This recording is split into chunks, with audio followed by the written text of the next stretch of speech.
6.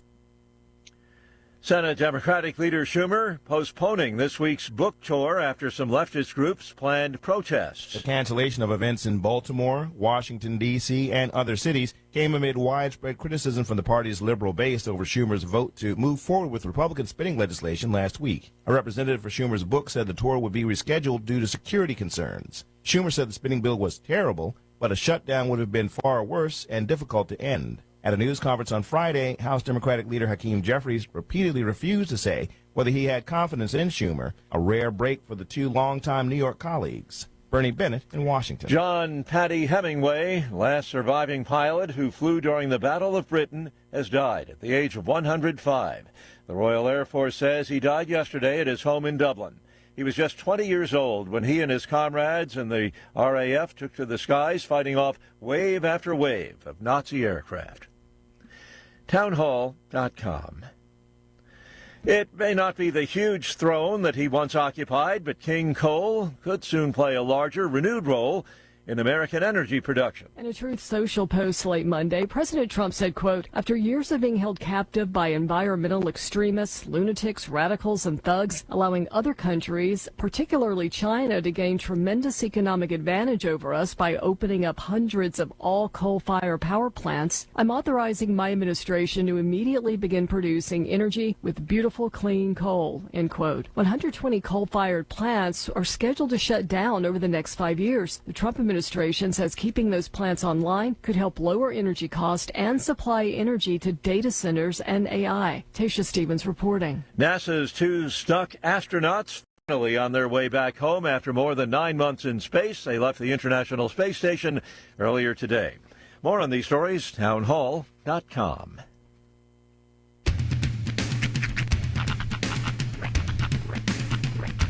What in the wide, wide world of sports is going on here? I promise you, whatever scum did this, not one man on this force will rest for 1 minute until he's behind bars. Now let's grab a bite to eat. Yeah, come on. I feel the hot wind on my shoulder and the touch of a world that is older. I hit the switch and check the number. I leave it on and then I slumber. I hear the rhythm ringing through it. Flamenco guitar and cumbia music. I hear the talking of the DJ. The travel listen, what does he say? I'm on a Mexican radio. I'm on a Mexican radio. Broadcasting live from high atop the J.P. White Building in downtown Roswell, New Mexico. It's Mornings with Mike Winters on 106.5 Roswell's Talk FM. Is that what I sound like when I talk? Now, here's your host, Mike Winters.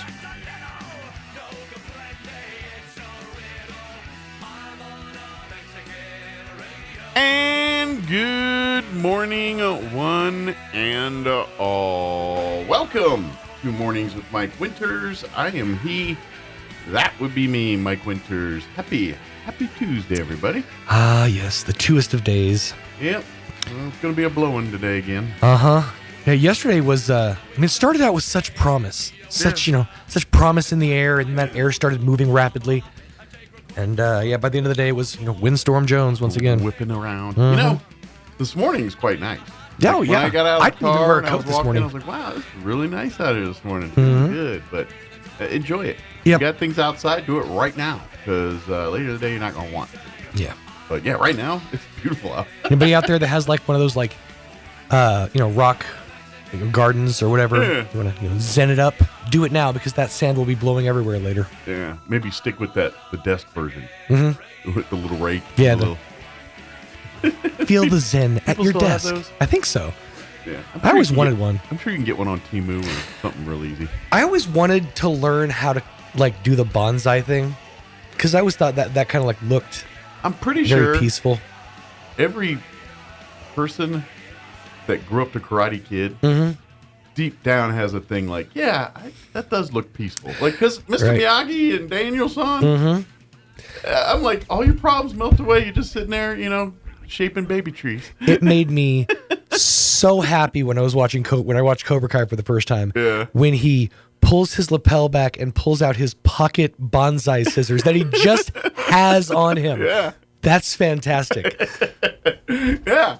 I mean, I ain't gonna lie. There is a certain It looks very peaceful. It's like watching a commercial for a vacation in the Bahamas. Every time you look at, I can sit on that beach. That's nice. Snip, snip. And I'm sure it's way hard to do that. Oh yeah. Like they make it look like anybody could just knock in here and start, shaping bonsai. Well, I think that the whole key to it is you shape it the way you see fit. Like I think it's like, if you want to, cut down some of the overgrowth, or like if there's like a branch here that's a little long to kind of round it out. I think it's really about what shape is yours in. Yeah. That being said, if you like cut all the branches off in like a rage, that's probably not the right way. Yeah. Well, here's my problem. Now I feel like because of the Karate Kid, I got to shape it a certain way. Mm-hmm. Like if it looks anything like the picture on the gi, then I messed up. If it looks like a poodle version, like well, why is yours poofy like a bush? Nah, like I guess in the world it's like it's Bob Ross it up. Wherever we'll just cut a branch here, whatever. But I think really people are going to like, what's wrong with your bonsai, man? Unless you make it look like the one on the picture on the gi. Yeah, it really does have to have kind of like the two sides, or in my situation, upside down triangle. There you go. Always a good look. Yeah. Just one little bit at the bottom, mustache. It should be a new Pringles flavor. But I think all of us that grew up watching Karate Kid movies as children, I think as adults you're probably too jaded to care anymore. But as kids, there's too much life to but do. as kids, you're like, there's hope, and you're like, yeah, I want to do that. So, anyway, my obsession, like desk accessory, was always the Newton's cradle. I always loved. There's just something peaceful about pulling one of those balls back. It's just it is very for nice. a minute, but after 2 minutes, you're like, I've heard enough of that. Well, here's the thing. After about a minute, the momentum it just shifts to where all the balls are moving, and it doesn't work anymore. Yeah. So, and that just upsets me. I never get that far. I don't have that kind of patience. Yeah. Although, if you're going to have that, you might as well just get that thing that was always in music class to keep time. Oh, the metronome? Yeah, that thing. I never had an actual metronome. The only time I ever saw was like in music class in school. That's the only time. Well, I'm talking about like the electric metronome, like I'm talking old school. The electronic ones. It was like elementary school. We had actual music class. When I was in band in high school, everybody was always bragging about their pocket metronomes, and I'm like, I can't afford a pocket metronome. I just have rhythm. Back in my day, you were cool if you had a calculator watch. All right. For the record, that's still pretty cool. I'm about to say only for a minute. If I see somebody with a calculator watch, I'm like, that's really cool. And then it's going to set in. I was like, how long have you had that for? Right. I got the OG smartwatch. Which you love that they've had it since the original, and they've just replaced the battery. Yeah, like yours says Casio on it. It's like, you know what? Parents, grandparents, when the grandkid asks for an Apple smartwatch, get them one of those and tell you it's a smartwatch. I like the concept of wearable tech, but I've been let down far too many times. Oh, everything. The original letdown to me was the Virtual Boy. Even though that wasn't necessarily wearable tech, it looked like it was supposed to be. Yeah. And it was just a huge letdown. I grew up in the age of hypercolor shirts, which, that's OG wearable tech. Right? And of course, pants that zip to shorts and shoes, high tops that zip to low tops, and low tops that zip to high tops. And, yeah, I love the concept of zipper shoes. That was one I never saw growing up, but the zipper pants was a big deal. My friend, man, now in all fairness, they were not Nikes. They were Olympians from Fava Shoes. Nice. Which Olympians was like your whalers that you might get at Kmart. Like a Kmart brand, like the off-brand. It was like to us today, it'd be like Joe Boxer brand. It would not be considered cool in school to be wearing your Fava shoes. Although I do got to say, when Kmart pulled that "We Carry Joe Boxer" thing now for a quick minute, I was like, all right, this is what's going to save them. This is gonna pull them out of bankruptcy.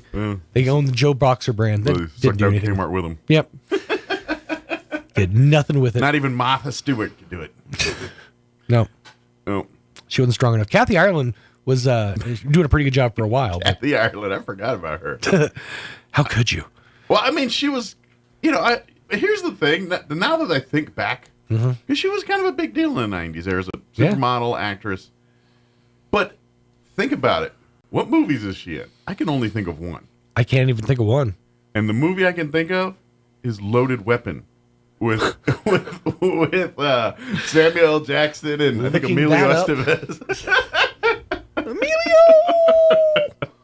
That's the only Kathy Ireland movie I can think of. Although I didn't necessarily think of her as there's more than one. Oh, she's been in some stuff. No. But that's the only one I remember. Oh, that's right. That's the Lethal Weapon parody movie. Wilderness Girls, yeah. Okay, that's right. That's right. It's a good movie. That makes a little more sense now with her being in it. That movie's underrated. People, I don't know if it holds up, but for its day, it was good. I enjoyed it. I'm trying to read this poster. It says, "Oh, we wish we got 12 Academy Awards, but see us anyway. Shorter than Dances with Wolves." Yeah.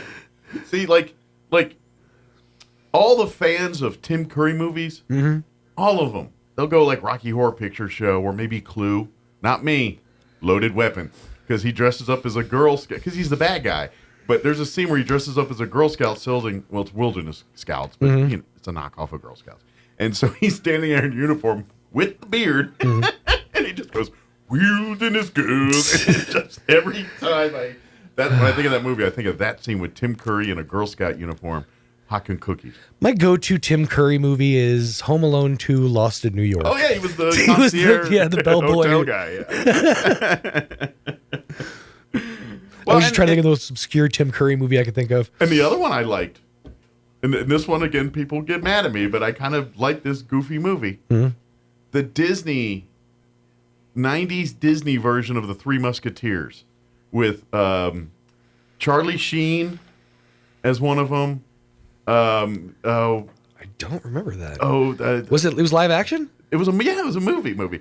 But Tim Curry plays the bishop. There's other famous people in it. It's who are the other two? One is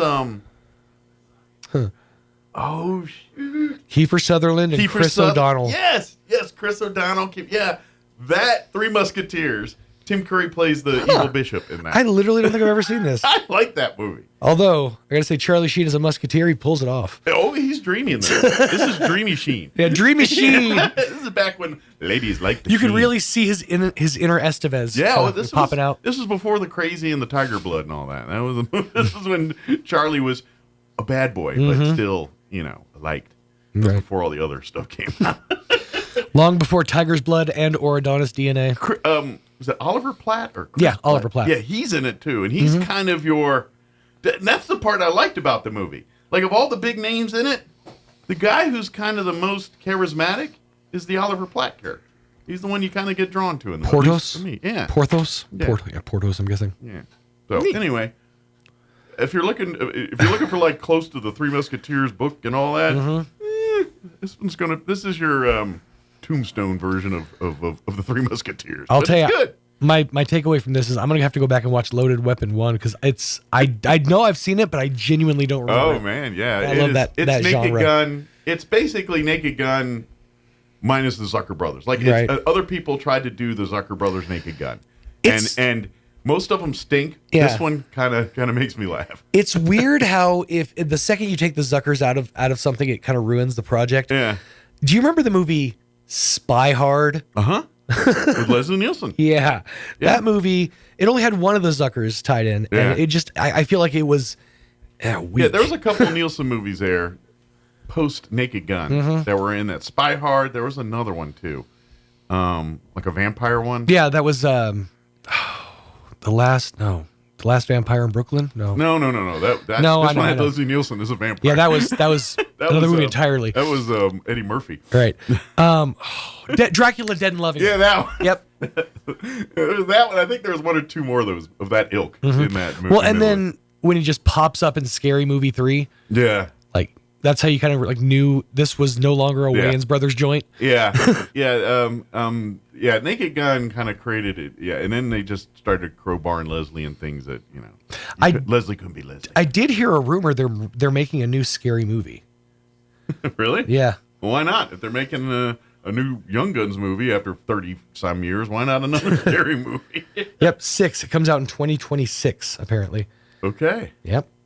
It was announced April of last year Now, at is it a CinemaCon. Scary Movie 7 or whatever it is, or is this a reboot of the franchise? No, I'm guessing it's a continuation of the. Okay. Of course, after 3, it pretty much changed, stories or whatever. Yeah, well, I think they're all standalone. Well, yeah, because I think the characters from the other one are probably old or dead by the Right. time the next one. Apparently, Marlon and Sean are both on board with this one. Well, and then of course the Damon Wayans and his son are back in primetime TV. They have a sitcom. Oh, really? On CBS on Nice. Monday nights.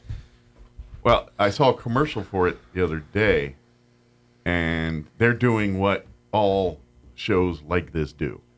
The celebrity guest from their past that shows up like Night Court. They're always crowbarring a Big Bang Theory. Or like how Jonathan Taylor Thomas will just randomly walk on, is still standing. Well, yeah, and every Tim Allen thing. Like, and at Tim Allen, he'll do you one better. He'll reference previous shows, like because he's got the new one now with Kat Dennings, and where he owns a garage and the daughter, and they're rekindling a relationship. Blah blah blah blah. It's basically Tool Time, but in she's a garage. new age and he's a real man. Yeah. It's Tool Time and Last Man Standing, but this one's in a garage. But anyway, he does the same. Like he's already like 4 episodes in, and he busts out Jay Leno on this one. Oh, really? Last Man Standing, Jay Leno was a regular on that show. He was an actual character on the show. He started, I think, as a celebrity guest, but then he literally, like Last Man Standing, he worked at the Outdoor Man or whatever. That he was down there in the garage fixing all the boats and ATVs and whatnot. But if Tim Allen was really worth his comedic salt, he would, every time that Leno shows up on the show, he would have a new bandage. Yeah. Like well, ear and bandage, that's kind of they joke, black eye. and that's the thing is they do both, and those two cross in that fourth wall, Yeah. a little bit, and joke about their real life friendship and stuff. So it's kind of funny. Nice. Tim Allen's notorious for that, but I saw his first one here. But back to what I was pointing out, at Papa's house, they're doing that now, and they're going to bring in Keenan Ivory Wayans, Okay. the big brother. Yeah, He yeah. started in Living Color, that kind of. So he's going to be the guest star. Nice. So they're going to bring in. And I'm going to take a stab. At some point, we'll see all the Wayans. Kim Wayans, Sean Wayans, and all the other David Wayans. Allen Greer. Well, I'm kidding. to be honest, one of them, not Tommy Davidson, I think, has already been on there. Okay. From A Living Color. He was, okay, if y'all don't know who that is, if you've seen Ace Ventura 2, he's the short African tribesman that goes crazy on Ace Ventura. He's like the animal. Holy crap, that's him! I That's literally Tommy never made Davidson. that connection. Because he's a tiny Yeah, dude I know, in but real I life. never made that That's connection. Tommy Davidson. He's That's also crazy. another big movie of that era, Booty Call. With all the, oh my god, It's Tommy Davidson. Yeah. that's one of my favorite scenes in that entire movie. I can feel it like it's right Yeah. in my neck. Yeah, when he climbs out of for the backpack. That's it. That's crazy. I literally had no idea. On that note, should get the hour going. Let me give you the rundown. darts is entirely too much. And of course, the best scene in almost all of cinema is in that movie, the rhino scene. Oh, yeah. It's a classic. Kind of hot in these rhinos. Say what you want. You can hate Jim Carrey all you want, or think he's crazy or whatever. That man brought us that scene, and Yes. for that I am thankful. All right, let me give you the rundown for the show.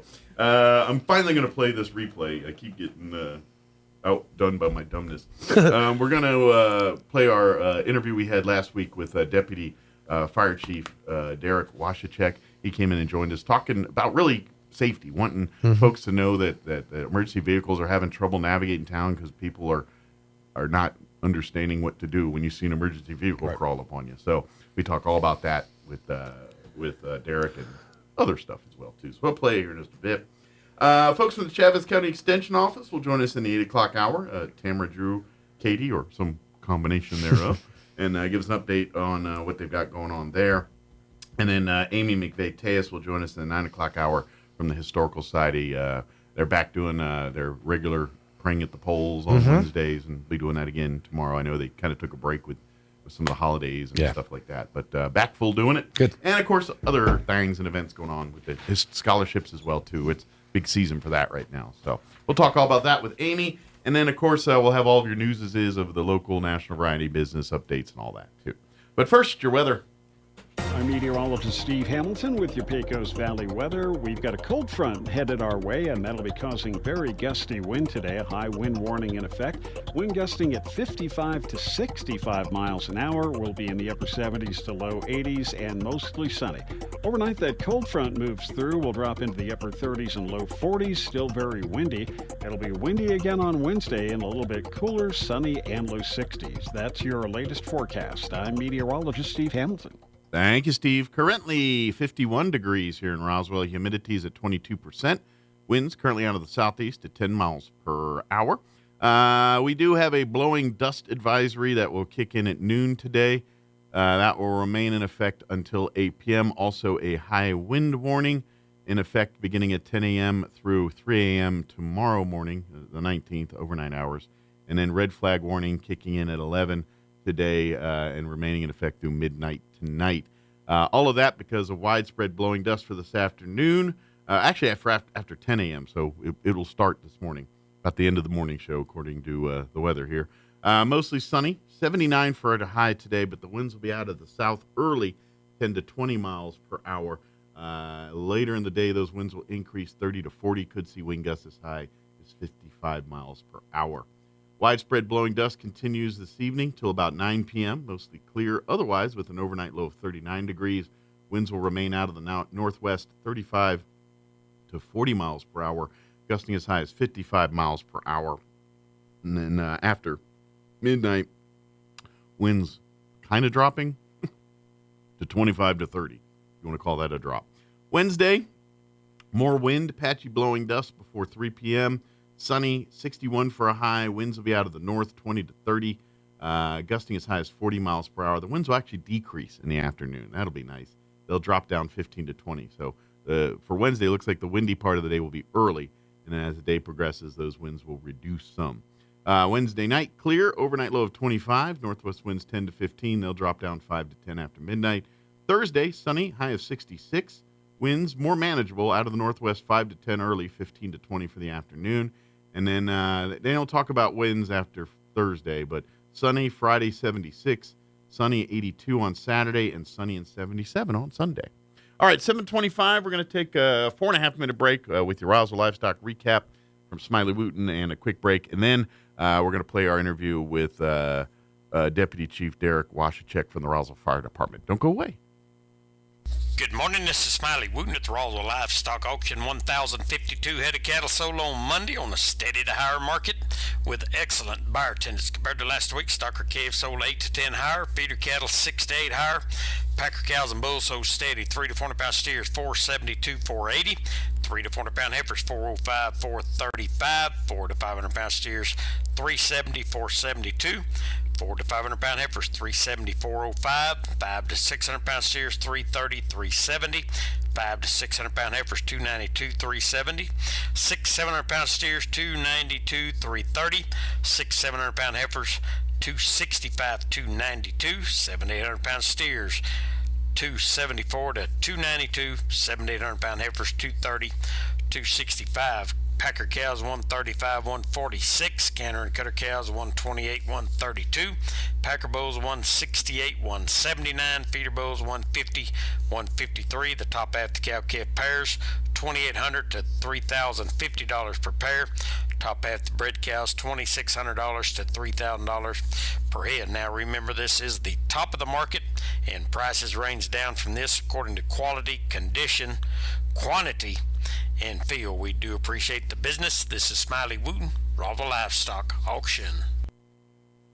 Coming this April 4th and 5th, the My Ashley Foundation, in cooperation with the Downtown Lions Club in Artesia, New Mexico, present their first annual golf tournament and banquet featuring guest speaker Kevin Sorbo.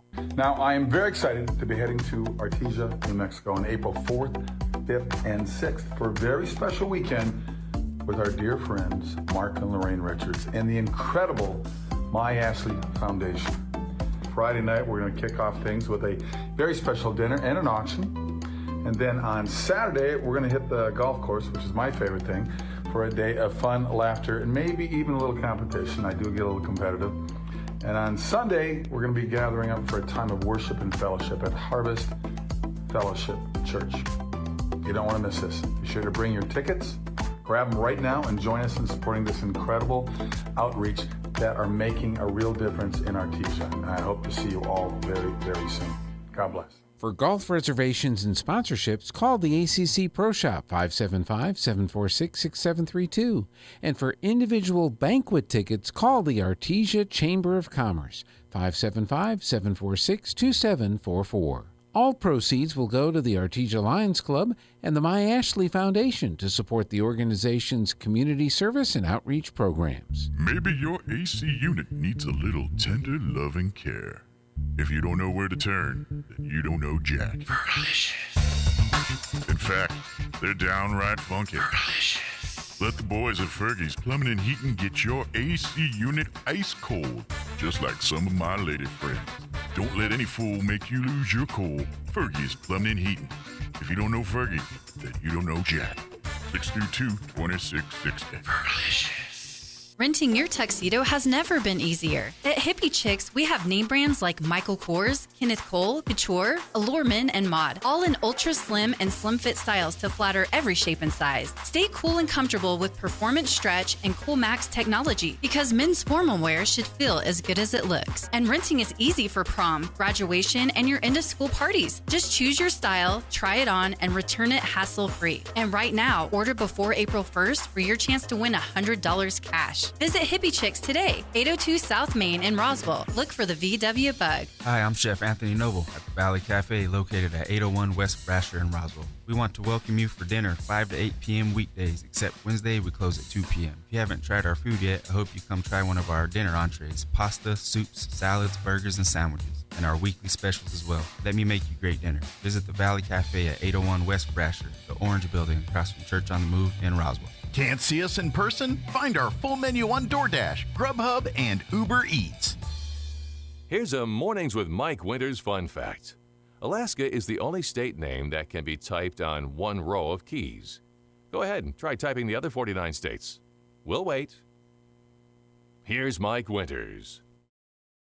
And good morning. It is 23 minutes after 9 o'clock. And joining us in studio this morning, our Deputy Fire Chief for the Roswell Fire Department, Derek Washachek. Yes, sir. Did I say it right? Yes, sir. Yes, good deal.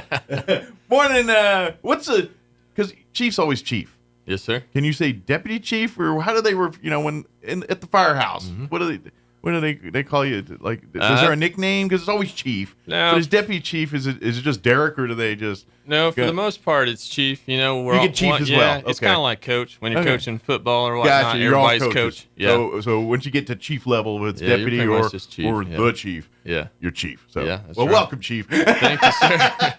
Thank you. Appreciate it. So first off, kind of before we kind of want to talk about the subject here, I do want to kind of pick your brain about recruiting things real quick. How's the fire department look? I'm sure you're always looking for qualified candidates to join the fire department. But as far as levels right now and staff, and how are you guys looking?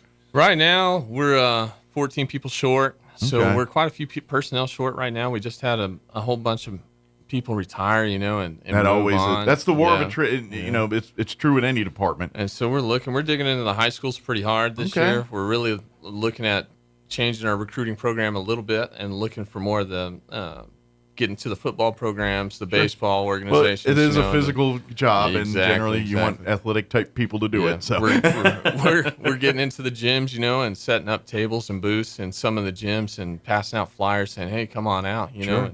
But it's a rewarding career. If there's folks that are looking to want to make a difference in their community and a great job that and that loves the camaraderie that is a firefighter, that's kind of the if in your first responder service type jobs, law enforcement, EMS, fire, you really build bonds with the people, especially, fire, you're living together for Yes, periods sir. of times and Yeah. things. So you get to know people pretty good. Yeah, that's right. When you That's spend right. 48 hours with them. I'm a little bit biased, but I think the fire department's the best career choice a young man can make. You do spend a third of your life at the fire station, 33%, so. But it's that family is what I mean. That's Is, right. And so when gotta you have problems in life, Mm-hmm. your fire family's always rallying around you and always kind of, being that. And that's what I love about that mindset is if you're a person, especially if you're young and trying to find your niche in the world and or if you're far away from home, you don't have a lot of That's fire right. hose and stuff. You're tuckered out That's by right. that. They're men. I'm guessing most of your workouts don't have to be at the gym. It's usually training for fire. Yes, sir. Yeah. Training for fire is a different type of workout. Sure. It's not CrossFit. It's not strength training. Sure. There's nothing like it. But you get it figured out once you've been on for a couple years. But You that figure being out how said, you I need to imagine train. when there's downtime at the firehouse, they're usually in there bench pressing and working out. Yeah, for the most part. We're either working out or eating. It's one of the Or two. cleaning. Yeah, that's right. That's right. Now, don't get me wrong. As the new people, you will be intimately knowledgeable on every crack and crevice of a firehouse because you're Yeah. going to be cleaning it at some Amen point. to that. We take cleanliness as a big deal in our organization. Sure. We look at it as people allow us into our homes to help them out during their emergency situations, and when we walk into the door, it's not they don't see the resume that we have on paper. Our resumes are look and appearance and professionalism. Sure. Well, and let's just face it. Clean, serviceable equipment is going to be the equipment that saves your life when you need it most. Amen to that. If you're not maintaining it, if you're not keeping it clean, that's when issues happen. Because Yes, sir. the last thing you want is when your guys are in the middle of a fire or in the middle of a very tense situation, and that's when the equipment stops working. Right. Yeah. Got to check it every day. But that being said, if folks are interested, I imagine probably through the city's website, you can start the application process there. Yeah, I think Chief Garcia he's our training officer. I think he was talking about leaving it open through the rest of the school year. Okay. But you can our always next probably tryout. come down to the local firehouse and just chit chat with any of the firefighters and just say, we do ride-alongs, do all kinds of stuff. We'll come get a taste of it before you decide to make a career out of it, but it's fun, not for so, everybody, but for yeah. folks that get into it, that love it, you're going to really love it. It's a challenging gonna be- career. And it's a lifestyle. It's Yes, not. sir. This isn't a 9-to-5er. This is a lifestyle. Yes, sir, that's right. And it's and this is back kind of what I was talking about, the camaraderie, the family. Yes, sir. Everyone's watching. Everybody's sick on this. Yeah, I think we're looking at having our next tryout somewhere just post graduation, probably early June. Good That's deal. kind of what we're looking at right And by the way, I know you guys do a lot of competitions with the other fire departments. Oh, and stuff. yeah. You guys hold your own on those. now. Oh, things, yeah, we too. do. We take plenty of titles. Yeah. So you've heard of those firefighter Olympics, fireman Olympics. That's They- right. They go all out on some of those. We are the department to beat. That's right. So again, come apply, come by a firehouse, or check out online there the application process and start that going. Yes, here. sir. But that being said, we really want to talk to the public about some health and safety tips, things that would help make our community better, but also allow our EMS, our law enforcement, our first responders to do their jobs better. And it really is right of way when it's not a matter of if or it's going to be when it happens. You're going to be down a road here, particularly like a main street or a busy thoroughfare in our town. And there's going to be a time where you're going to see an ambulance or a fire truck or a police officer, and they're going to be coming lights and sirens blaring, trying to get up to whatever scene they're responding to. And it has become a problem Yes, sir. for not just firefighters, but EMS, everybody that's with a life. first responder. Yeah. Of navigating from town to town. Now this is a good problem to have. We've got more people, we've got more things. Things are growing, which is a good thing. But the downside to that is it makes logistics harder and things like that. And now it's becoming a safety issue when our firefighters, our EMS, our law enforcement can't get to the scene because they're busy dealing with traffic.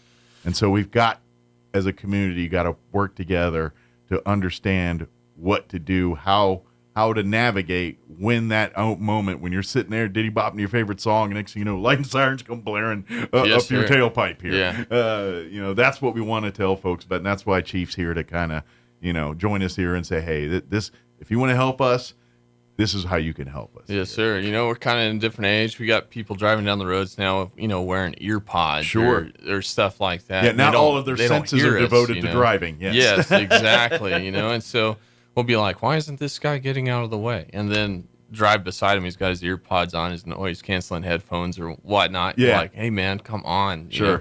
So we just kind of want to remind everybody that if you hear and see lights and sirens behind you, you know, please pull off to the right, not the left. Yes. Not stop. You know, pull off to the right. If you notice on Main Street, whenever an EMS or emergency responding vehicles and full lights and sirens, they're always in the left lane. Yeah, that's their training. Yep. That's how they are trained to do. That way, they go left. That means you get right. Yes. Don't try to pop the medians and everything else. I was explaining to the chief earlier. I did a ride along and I saw firsthand exactly what Chief's talking about. Sir. And you'd be amazed. I know we all laugh and be like, are you serious? Yes, I am very serious. People, when you get startled, because that's usually what happens, is they say, oh no, and they're like, I gotta get away, I'm part of the problem, and they do something dumb because they get flustered. And so this is, look, you don't have to get flustered, you don't have to just get, you see the lights, you signs, you know, kind of read the room. You're gonna notice cars around you reacting as well. Why's everybody, maybe I need to start getting. So be a little, just pay attention to your mirrors, observant. and as soon as you see us coming up or hear us coming up behind you, you know, check your blind spot and just get over as quickly as possible. Yeah. Don't put a crunch on other traffic as well. You know, take your time. We don't want to see you get in a wreck either. And this is not something we're talking about that happens every once in a while. I'm going to take a stab at every time a fire truck or ambulance or cop car is on Main Street. Every single time if they've got to go from, especially if it's from north to south or downtown to north or south or whatever, I'm going to guarantee there's at least 1 to 2 instances of them getting majorly delayed because someone doesn't know how to navigate getting around the vehicle. Absolutely. Yeah. The only case for that not being true is if the call was right behind the firehouse. Right. But they can literally walk over and say, bring the truck later, other than that, you know, we're required to get to the call from when the call comes out, when the tones drop at the fire station, to when we arrive to your house. We have to be there within 3 minutes. Anywhere in the city limits, we have to be there in 3 minutes. And it's really hard to meet that goal if the community doesn't. It's really kind hard. of make that commitment. And this is why it's so important, because minutes are life and death. And you know, whether it's the EMS vehicle here or a fire or law enforcement, if there's a domestic thing going down, seconds matter. Yeah. And so every minute that they're trying to get around you because you won't go right is an opportunity that we could lose life. That's exactly right. And it puts us in a pinch because we have to pass on the left. And so when people just stop in the middle of the road, it requires us to stop behind them. Yeah. We can't take them on the right side. Well, I guess we could, but it puts us at a liability. That's what happens. You go right and someone plows into you, and guess what? Like that. Yeah. City gets sued, everybody gets sued, and you guys don't have a leg to stand on because you broke procedure. That's right. That's exactly right. It's just a simple reminder of just pull to the right. You know, it could be your family that we're trying to get to. And do what you got. Put a sticky note on your visor. Say, go right. I mean, even if you not just whatever, if you freak out or don't know if you remember, literally put a sticky note on the visor or whatever, etch it in there. Don't put it on your windshield and block your view, but someplace that'll be a reminder. That say, oh, EMS, go right, go okay. Because every time law enforcement, EMS, fire, they are trained to go down the left lane. So that means you go right. That's right. So you don't have to know what they're thinking. They're going to be left. That's what they're doing. Yep. You don't have to anticipate, maybe they're always going to go left. We're going to be on the left. That's right. We even have big keep right stickers on the front of where when you see it in the mirror, it's going to read correctly in your mirror that say keep right. You know? Yeah, that's why when you look at an ambulance and say, why is it backwards on the front of it? Because when you look at it in the mirror, it's every time somebody helps us pull to the right, they're also aiding in the medical aid of us. It is your great responsibility as a citizen in our community to do these things. I know, and I get it. Some people get scared. I mean, but the reason you're scared is because it's lack of knowledge, lack of training. Yeah. And so we got to get it in your mindset. Just don't freak out. Just get right. And I get it. If you can't do it right this second because there's a car right there, no problem. Yeah. Speed up or slow down or whatever is appropriate to get you easier over to the right. The law enforcement, and they see it. they probably see it better than you do because they're up higher and they're saying, "Oh yeah, he can't get over because of this." Yeah, and they're not going to, they're not going to tailgate you. They're going to give you opportunity to get over if they can see you're making an attempt to do it. Yes, sir. But so don't get flustered, but just understand you go and again, as a good, driver, you're always supposed to drive defensively, checking your mirrors constantly. Amen. I know we slept through some of our driver's ed classes, but they did tell you some good information in there. Yeah, there's some important points. And if you do those things, you won't be surprised. Sir. If you're constantly looking in the mirrors and everything else, you're going to see a big red vehicle or a big white ambulance, come, especially if there's traffic, because you're going to hear people trying to get over. There's going to be a little bit of chaos going on behind you here. That's so right. Anticipate accordingly, and you can avoid all of that. Amen. Amen. That's the big thing. And of course, since we're talking fire and all that, we are in that time of year with the wind, with every day's going to be fire weather watches. I imagine our firefighters are going to spend a lot of time on 285 and highways like this over the next couple months putting out fires because someone threw a cigarette butt out the window or parked in the high grass when they shouldn't have, or welded pile-ups. All the reasons that start these fires that happen out there. Yeah. So again, just be mindful. You should never be throwing the cigarette butts out the window. Use the ashtray or what. New cars have ashtrays anymore. I have no idea. But buy one from Walmart or wherever. Put in the cup holder. And don't throw them out the window. Especially around here, it's just too. Amen. It's a tinderbox. Everything. I mean, you saw it where.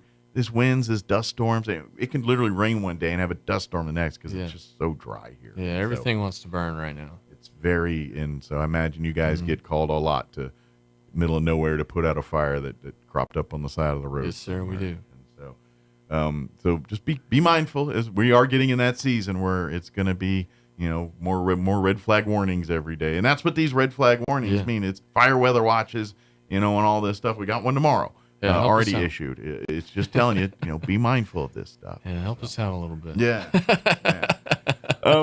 If you don't mind, you got a few minutes. I kind of to pick your brain on, for recruitment period. Yeah. Like, what's kind of a typical week like for a full-fledged firefighter? All right. Just G was curious. Yeah. Because I know you got work some days on, some days off. You're there, but what's kind of a Monday through Friday typically like for a firefighter? Sure. Monday through Friday after the recruitment process and the grad recruit school and all that stuff. That's about a 22-week process. We have one of the most sophisticated firefighter schools in the state.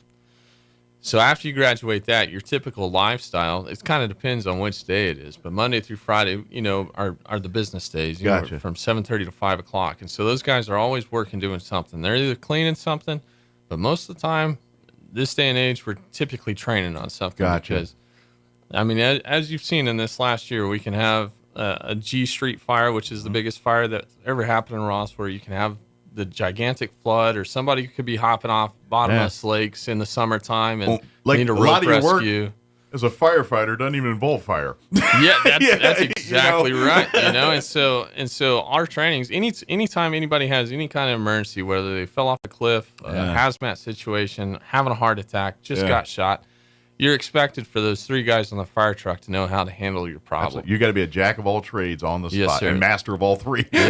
Stuck in a car, we'll get you out. House is on fire, we'll put it out and drag you out. Well, you're the people that when all chaos goes down, you're the ones that have to fix it. Yes, sir. That's what firefighters do. Yeah, so that's kind of what we do typically Monday through Friday is we're training on something, whether it's medical, fire, ropes, hazmat, all kinds of stuff. And I imagine it's always dependent on your level of experience, because obviously the young, newer recruits, they're learning to get certifications and things. As you're getting into the kind of middle management of firefighter, you've got your certain trainings, and then as you're getting to more senior leadership, then your trainings, and that probably more involves in leadership trainings. The beginning, they're learning the nuts and bolts of firefighting. By the time you're 10 years into this thing, you should probably know that by now. People tend to have a lot of questions when they first get on the department. Even though they just went through graduation school, it's like, all right, man, I know that was a flood of information. Now, what do you not understand? What did you not grasp hold of? Let's fix those problems. Absolutely. It's like, I'm a veteran myself,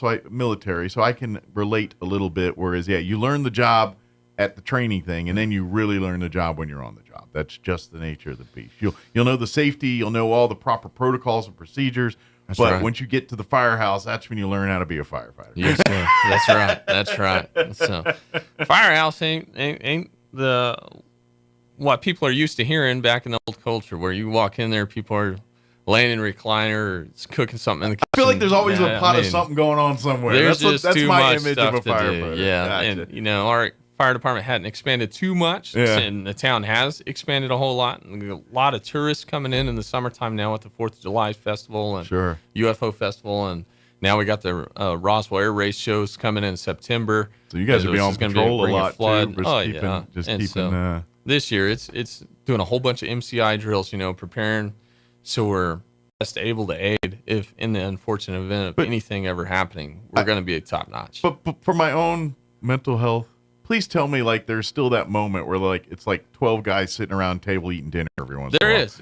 Every night. Because I feel like you got to have there that. Is. That's the cool part of being a firefighter, where there's a dozen dudes around a table all eating dinner together. And that's where the young guys learn the most, because we call it family dinners, and so every night we'll cook a meal or go pick up Dion's or something, whatever we have time to do, and then we'll sit around the table. May not be the guy cooking chili in the firehouse, but most of the time y'all eating together. Yeah, most of the time it's making fun of each other and talking about past experiences that we've all had. That's what makes the bond happen. It's the same thing in the military. It's when you're in the gym or in the foxhole or in the back of the truck and you're all doing the thing, and that's where the jokes. And at firehouses, it's literally at the table there. Yeah, because the rest of the time they're too busy saving people and don't have time for jokes and they're either trained, which we train together. We it's eat all together. business at that point. Yeah. And so it's a different kind of environment that most people wouldn't be used to, and just because it is another family. But I think this is certain young people. I think this is good. This is your jam. I think there's going to be like you were talking about football. Like if you're like the football players and stuff, and you really thrive on that team concept and love that being a part of something like that, being a firefighter is going to give you that same feeling, that same type of desire, need, want, and sense of belonging. It's going to give you that same thing. So if you're looking for that as kind of, you want a career that you feel like, I want to serve someone else at the same time, I want to know that when it goes down, I've got 12 other brothers and sisters that got my back. And that's firefighting. You said it better. That is firefighting. So please, and that's what I'm saying, as much work and hard, it's very fun too. I mean, let's get me wrong. I'm going to say, and I'm going to say to especially yourself and the other chiefs and things, every one of them you think it back, and some of your happiest moments are back when you're a young recruit doing that thing, was the firehouse and the fire hose went there, whatever, just that moment where, they ran up the thing with their underwear or something. It's always those things. That's what makes, and that's what creates that bond, and that's literally, that's what allows people going to a burning building together. That's what allows that to happen, is that bond that's happening there.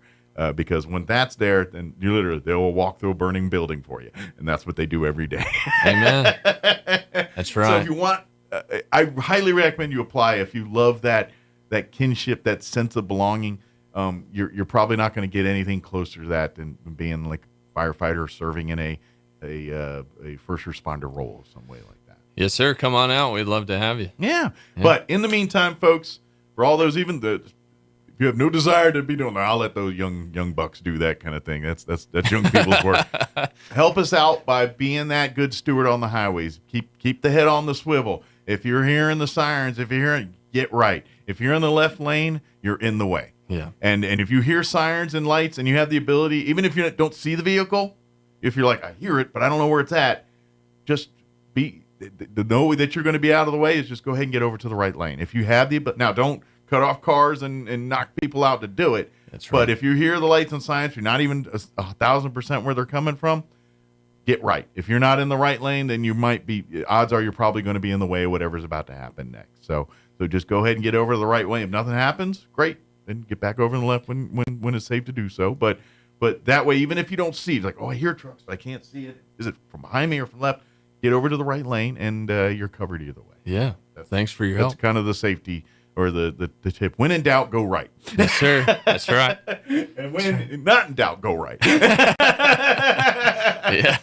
That would help us. But that's the thing is and to trust me, your firefighters, your police officers, your EMS folks will be very, very appreciative. And because the last thing I want to do is they themselves get hurt or hurt you trying to go help others. Yes, sir. That's the last thing we need, because this is what happens when, I don't know how many times we've seen a police or EMS vehicle get in a scuffle and now can't get to the call because, they had an incident on the highway or an intersection because someone wasn't paying attention. That's right. That's unfortunate.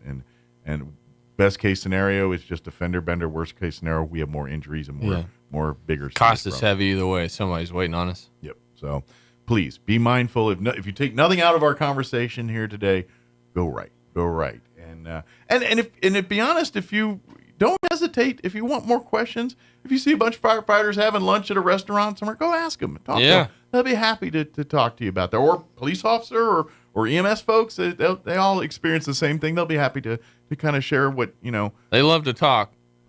They love it, And you know all what? It's always popular to, pay it forward and buy police officers lunch. Firefighters like lunch too. They're just as important. We're all right. They roll deeper though, usually. That's why it's a bigger bill. Yeah, they do tend to eat a lot.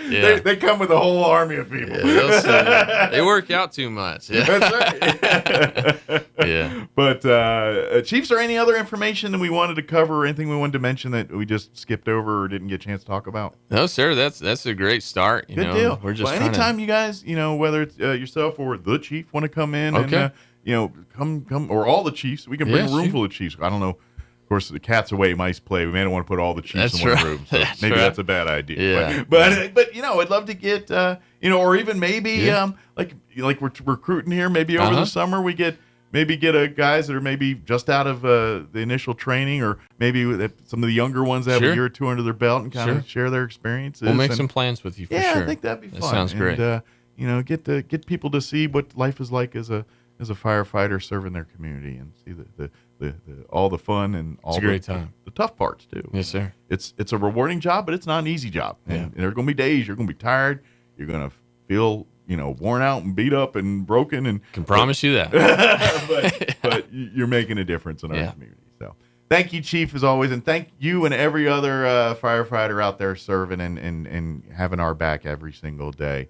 It's nice to know that we all can sleep at night because we have a bunch of great individuals serving, ready at the moment's notice because it's never convenient when a fire breaks out or when it's always at 2 a.m. It's always when a house full of kids. It's always at a most inopportune time. And guess who's always there when that happens? It's these first responders. So we enjoy it. Thank you very much, sir. Appreciate it. All right. We're going to, wow, it's already 10 minutes to 10, man. This morning's like flying. Let's do this. Let's pause for news. Let's pause for an SRN market update and a few commercials to pay for lunch, and then we'll wrap up the show. Don't go away. Some wounds need expert care to heal properly. At Artesia General Hospital's Wound Care and Hyperbaric Medicine Center, we use advanced treatments like hyperbaric oxygen therapy to help chronic wounds heal faster. If you or a loved one has a wound that won't heal, call 575-736-8235 today and take the first step toward recovery. What made Roswell Hyundai the #1 used car dealership in southeastern New Mexico? Great selection, great savings, and great people. Roswell Hyundai has an amazing selection of makes, models, and model years to choose from. If you can't find it, Roswell Hyundai can get it. And Roswell Hyundai will take any trade. The experts at Roswell Hyundai will work with you to get you behind the wheel of your next dream ride. So, what makes Roswell Hyundai the #1 used car dealership in southeastern New Mexico? You do! Come check out the Used Car Supercenter only at Roswell Hyundai, 1909 West 2nd. Springtime is coming quickly, and that means it's time for the spring open house for high school students and their parents at Eastern New Mexico University. Join us Saturday, March 22nd, as we welcome potential students and their family members to campus. ENMU will feature campus tours, opportunities to meet with current students and professors, information on scholarships, and chances to win great prizes. Sign up today at enmu.edu/open house. Eastern New Mexico University. Student success. That's what we're about.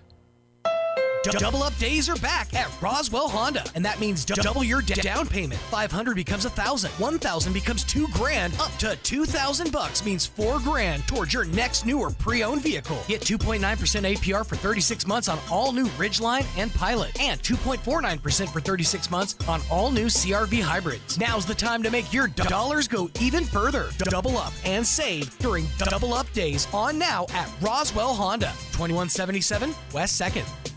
The Roswell Symphony Orchestra presents Kinderman Plays Beethoven, Saturday, May 3rd, 7:30 p.m. at Pearson Auditorium in Roswell. William Kinderman returns to Roswell to perform Beethoven's Piano Concerto No. 5 Emperor, along with works by Weber, Dvorak, and Richard Strauss. Tickets are on sale now at roswellsymphony.org or by calling 575-623-5882. Kinderman Plays Beethoven, Saturday, May 3rd, 7:30 p.m. at Pearson Auditorium in Roswell. Sponsored in part by Dr. John and Mrs. Deanne Kaysen and the Roswell Lodgers Tax. Now for your Pecos Valley news update, I'm Jared Sorello. Some dangerous conditions expected as dry weather patterns persist. Xcel Energy is gearing up for another wildfire risk across the Texas and New Mexico service areas. Therefore, the company is notifying customers in specific regions that power may be shut off for public safety. High winds and low humidity are expected to peak today in areas where excessively dry conditions and abundant fire fuels heighten the risk of fast-moving wildfires. Therefore, another public safety power shutoff is likely to occur for about 1,600 customers in eastern New Mexico and in the South Plains region of Texas today in order to reduce the risk of wildfire. Also, the National Weather Service forecasting sustained wind speeds of 30 to 45 miles per hour today, with peak gusts around 60 to maybe even 75 miles per hour. Travel advisories are posted for high wind and blowing dust.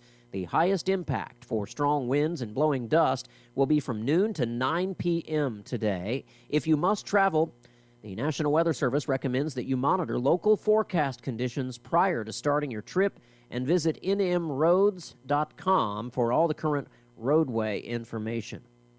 You're up to date. I'm Jared Sorello. I'm meteorologist Steve Hamilton with your Pecos Valley weather. We've got a cold front headed our way, and that'll be causing very gusty wind today. A high wind warning in effect. Wind gusting at 55 to 65 miles an hour. We'll be in the upper 70s to low 80s and mostly sunny. Overnight, that cold front moves through. We'll drop into the upper 30s and low 40s. Still very windy.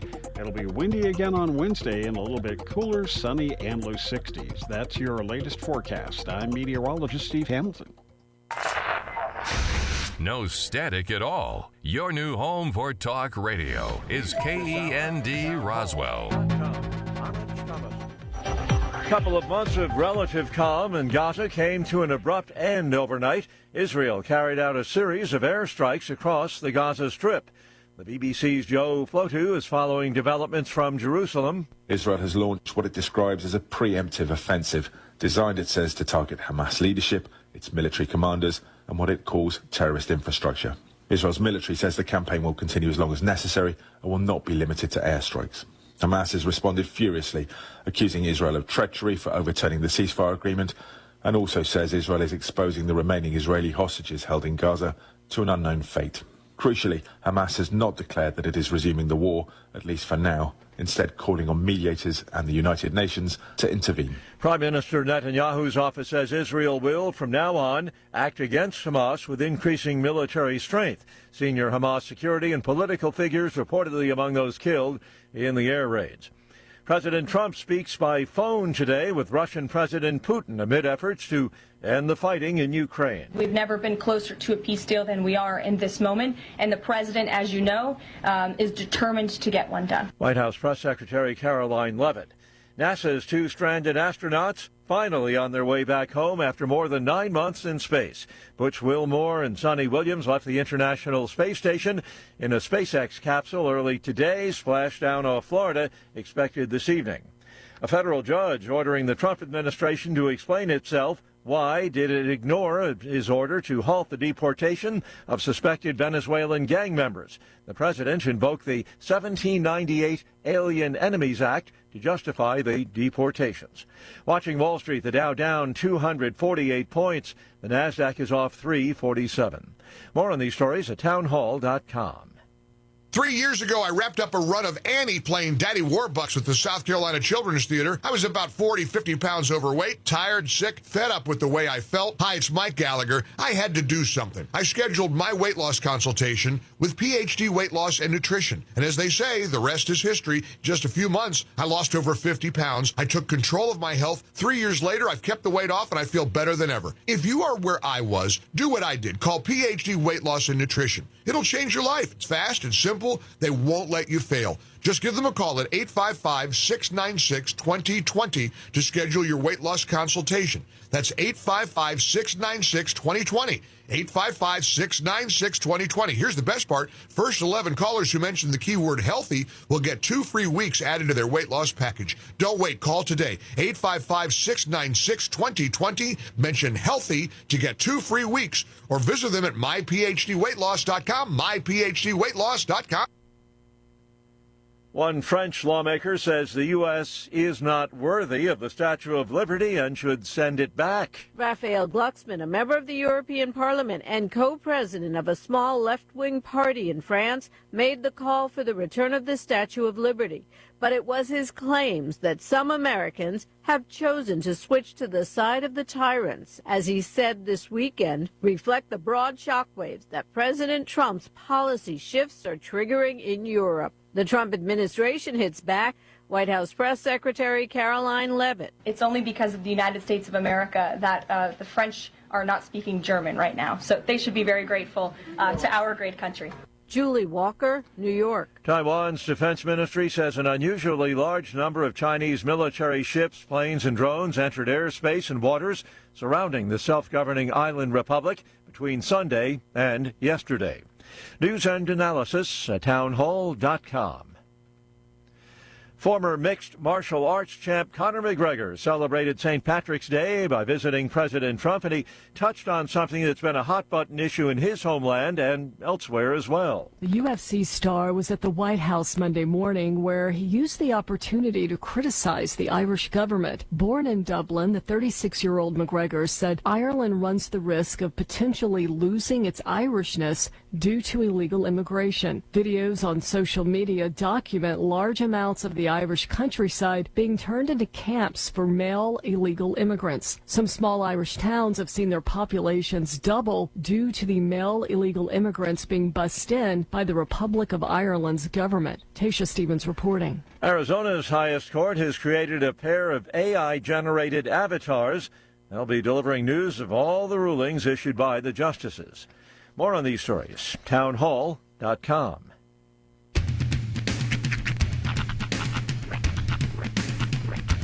What in the wide, wide world of sports is going on here?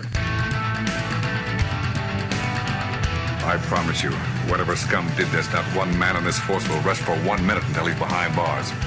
Now let's grab a bite to eat. Yeah, come on. I feel the hot wind on my shoulder and the touch of a world that is older.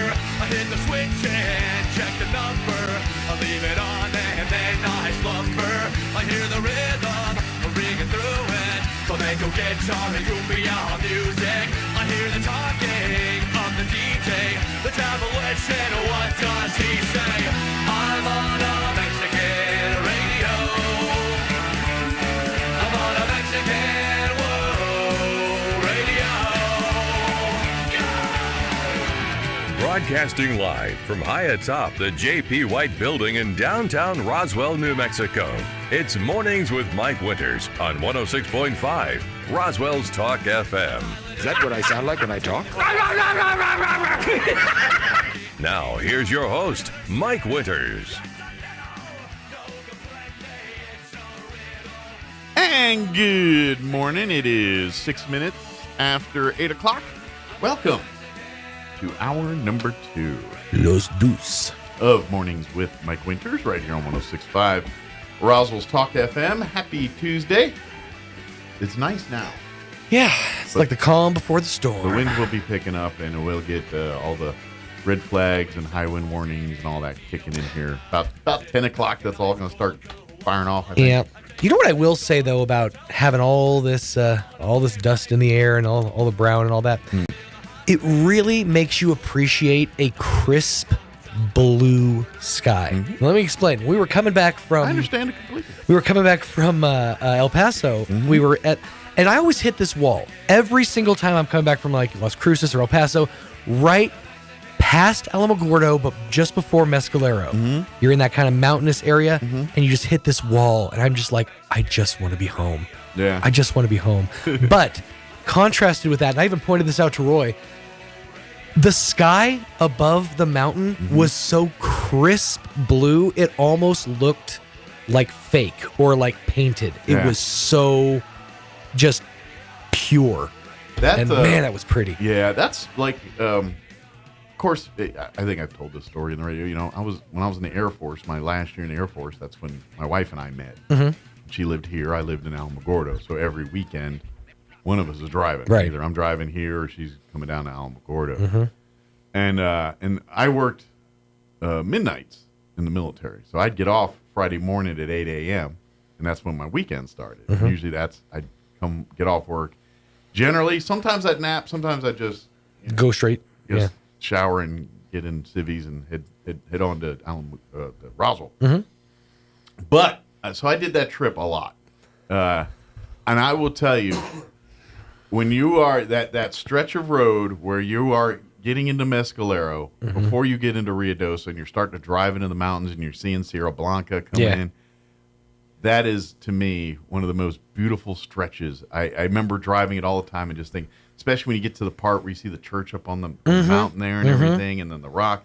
It's just one of my favorite places. It's so picturesque. Yeah. It's so beautiful up there. Yeah, we take it for granted here in Southeast Mexico. We really do have some postcard level views and vantage points. Yeah, I really that's, and to this day when I drive back that way, I'm like, oh man, I forget how pretty this is, you know, but at night it's not so much because it's dark. But when I would get off at 8 in the morning or whatever, and I'd start heading here about 9, it was cool.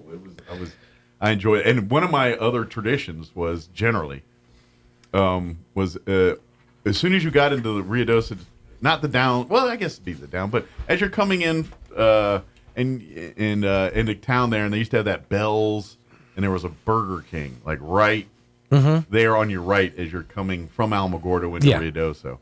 And I would always hit that Burger King and get my original chicken sandwich. Nice. And then I'd head. That was my pit stop, and I'd eat it on the way to. And that's perfect road food, you know? Not too messy, a little bit of mayo. Not That's bad. one of those memories. I always remembered hitting that and going in and hitting that and hitting that particular. And it's gone now. I don't even think there's a restaurant over there. I think it's just a shopping center. But I know that region you're talking about. Yeah. And so, but yes, I agree. That every time I drive that stretch coming into town, I'm like, man, this is beautiful. Really, really nice. There's another thing too, actually. And what did you have some? Well, I was gonna say, I thought New Mexico was like a desert, you know. Oh yeah, like barren desert, but like at least we have shrubbery. In every film and video it's ever been depicted in, it's a wasteland. Yeah, but there's you drive an hour is different. But like in El Paso, it's just nothing but dust there. Oh yeah, down there it's I hit more dust devils on that stretch between Alamogordo and El Paso than I've ever hit in my life. Like I that's where I had the dump of 98. And that was I went to El Paso with some friends or whatever, which, you know 20 something looking for fun in El Paso. And so I remember driving back from El Paso, and it was still sunny. It was like a Sunday afternoon or something. And I had the top down, loving life. And sure enough, dust devil coming across the highway. Could not avoid it. My red cloth seats were not red anymore. Oh. It was a lot of Quebec leaving.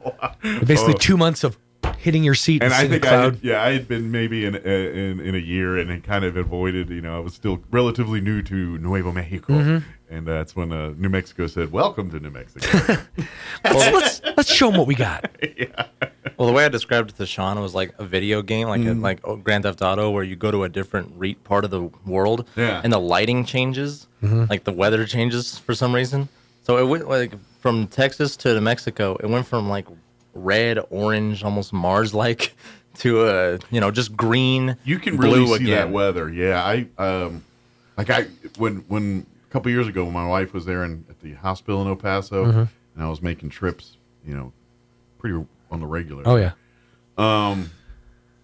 I remember as you're driving down that 70, is it 70? Whatever the highway is. 70. To get into El Paso there.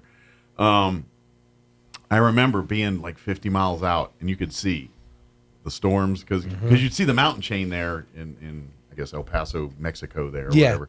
And I always went, oh man, it's going to be storming in El Paso, or just that area is some of the most picturesque weather coming in and out areas because it's of the so openness. open. Yeah, and you just see there's a storm there. And I was like, there's a downpour right there, right there, right there. You could just see all the little spouts. And all of New Mexico is like that, but yes, because we live in the city more, or you know what I mean. You don't see that as much because of buildings and things. But yeah, if you took all this out, it'd look just probably like El Paso down there. Yeah. You know what I mean? It's kind of, and that's the something that maybe because you guys kind of grew up sort of in, I mean, you're Oklahoma, but I mean, the land is. I spent most of my formative years here in New Mexico, so yeah. But growing up in the East Coast and everything, where the land, it looks nothing like it does here. It's not open. It's green. Like, I forget how green Maryland is until I leave. Like, we'll go to, you get your green fix here, Ruidoso and all that, and it's beautiful. Love it. Sure. But it's not green. It's a different kind of green. Yeah. You get, like weeds are pretty back east. Like, you just be fields of weeds, but it's flowers. Green, you know what I mean? And so it looks, it's just, everything's just, like even when it's dry, it's 7 times greener than everything here. Because I remember one time, and this was years ago, coming back to Maryland, I'm like, man, and everyone's like, yeah, it's been a drought here. And I'm like, drought? Hold my beer. How can you tell? Yeah. Yeah. And, yeah. And so it was a culture shock for me coming out here. I mean, I'll never forget. Because I went to basic training in San Antonio. Went right from there to Shepherd for my technical training to learn how to be a bomb loader. Right. Once I completed that, I had applied for a opportunity to be to go back and help out the recruiter for 2 weeks. Okay. So basically, after I completed tech school, I got 2 weeks of leave before I had to report to my first duty station. Well, I signed up for the recruiter thing, which gave me an additional 2 weeks. I theoretically had a month back home in Maryland. Right. So I did that for a month, of course, had my one stripe and playing, check him out. Going to Holloman, I'm going to be a bomb loader. And everyone's like, playing that for a month. Getting beers bought for you. Yeah, all that nonsense. And then but using me as a tool to get more people into the Air Force. Sure. A bit. Like, most of you are going to be working on air conditioners. But anyway, so I had to go to Holloman. I left my car and everything. My brother actually came out a month later and brought my car and some of my big furniture, like TV and some things to live with. I just got on a plane and flew to Holland. Sure. So I had a couple duffel bags full of clothes and some stuff to get me through for a month. Mm-hmm. And then how it worked out was I flew into El Paso. And when you're in the military, at least in the Air Force, I'm sure the other branches do the same thing.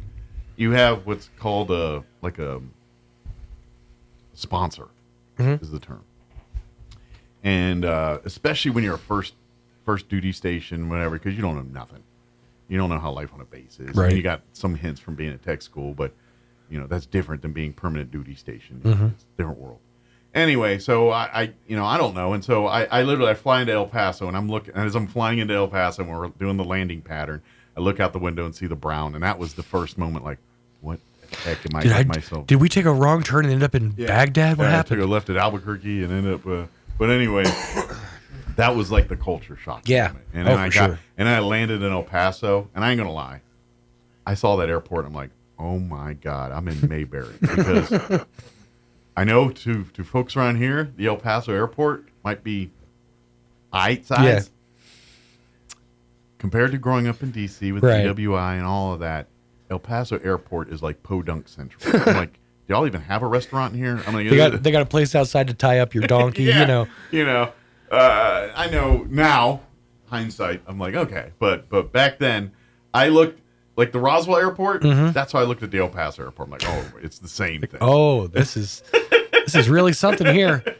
And then I met my sponsor, who was actually guy in my shop was a weapon. He was a 2-man, and he was a 2-striper. He was basically about 2 years in when I met him and all that. And so he was my first person, and he drove me back to Holloman, and then got me into the dorms. And basically, when I first got there, I got there at night, so they didn't have my regular dorm ready. So they have kind of like, it's like billeting, but for the dorms. The billeting in military is like almost like a military hotel if you're coming into town. Gotcha. And if you're on leave, you say, hey, let's go stay at Holloman. If I had like an ID, I could be like, save some money and stay on base, as opposed to getting a Motel 6 or whatever room, something like that. And it's very cheap to free, depending on your circumstances.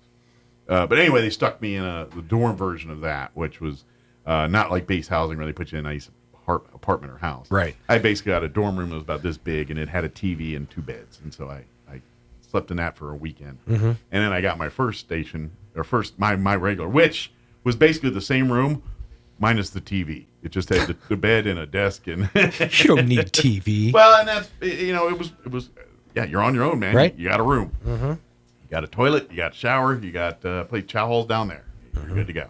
You're on your own for bedding and stuff. So then I go to the BX and get some sheets and what have you.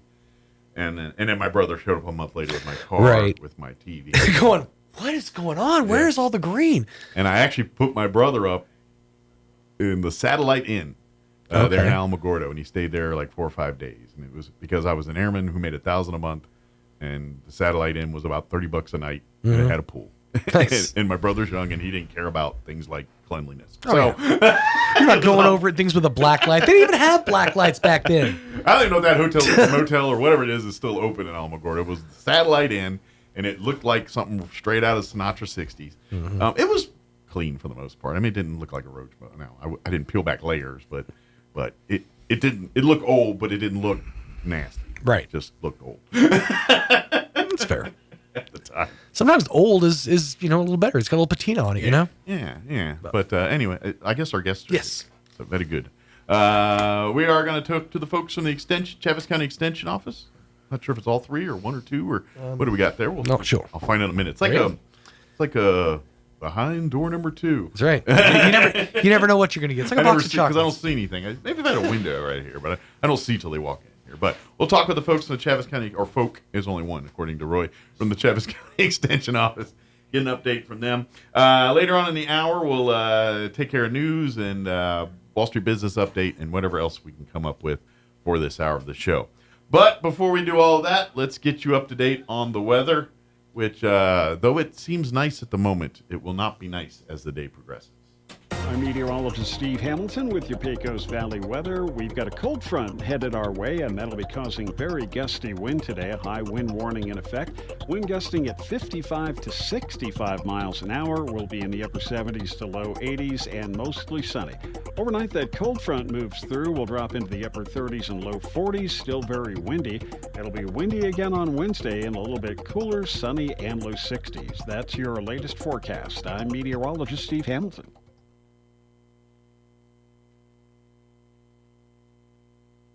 Thank you, Steve. Currently 60 degrees here in Roswell. Winds are out of the south at 16 miles per hour. Humidity's at 19%. I'm telling you, you got to do outdoor things right now, because about 10 o'clock, all this stuff's picking up here. In fact, here's the laundry list of watches and advisories we got for today. We have a blowing dust advisory that's going to take effect at noon through 8 p.m. this evening. We also have a high wind warning that will kick in at 10 this morning, remaining in effect through 3 o'clock tomorrow morning. And then the red flag warning will kick in at 11, and that will remain in effect through midnight tonight. All of that because widespread blowing dust after 10 a.m. this morning, mostly sunny, 79 for highs. We're pushing 80, so that's the good part. But the winds will be a blowing out of the south, 15 to 25 early, increasing this later today, 30 to 40 miles per hour. Could see wind gusts as high as 55 miles per hour. Widespread blowing dust continues into the evening hours till about 9 p.m., then mostly clear with an overnight low of 39 degrees. Winds keep a-blowing out of the northwest, 35 to 40, gusting as high as 55 miles per hour. After midnight, winds will drop down 25 to 30, which I guess that's a drop. I don't know. I'm like, oh, it sounds less windy. Now the wind only rattles a little bit. For Wednesday, it's actually going to kind of, as the day progresses, Wednesday, or really into Thursday. But Wednesday, we're dealing with more dust and all that. Patchy blowing dust till before 3. Before 3. That's the part about Wednesday. It's going to be windier earlier in the day, and as the day progresses, the winds will diminish. So it's a little backwards. But the patchy blowing dust till about 3, sunny and 61. Winds will be blowing out of the north 25 to 30, gusting as high as 40 miles per hour. Winds will decrease 15 to 20 for the afternoon. So look for that. Wednesday night, clear skies, overnight low of 25. Northwest winds 10 to 15. They'll drop down 5 to 10 after midnight. Thursday, less wind, sunny and 68. Northwest winds 5 to 10 early, 15 to 20 for the afternoon. 15 to 20 is going to seem slight compared to what we got coming today and tomorrow. Friday, sunny and 76. Saturday, we're looking at sunny skies and 82, and then sunny and 77 on Sunday. All right, 8:23, we're going to take a 3.5-minute break, and then Katie is going to join us from the Chaves County Extension Office. Might be getting Drew. He might be parking the horse, so he might pop in on us as well. But we're going to talk to the Extension Office on the other side. Don't go away. Have you spent a lot of time trying to whiten your teeth with no real success? Here at Carabelli Dental, we have a solution. Get that perfect smile you've always wanted with veneers. Veneer treatment is quick and minimally invasive and will provide you with a confident smile in just a couple easy steps. You deserve to love your smile, so don't let another day pass you by without calling us to start the smile design process. Come see the team at Carabelli Dental at the corner of 9th and Main in Roswell, or call 575-622-4455. Are you ready to succeed? At ENMU Roswell, they cater to your educational needs. Their dedicated facilities and faculties provide you with an exceptional learning experience. From academic programs to behavioral sciences, business, health education, or technical education, ENMU Roswell offers a wide variety of certifications and degree programs designed to take your education and experience to the next level. Register now on campus or online at roswell.enmu.edu. Eastern New Mexico University, Roswell. Success starts here.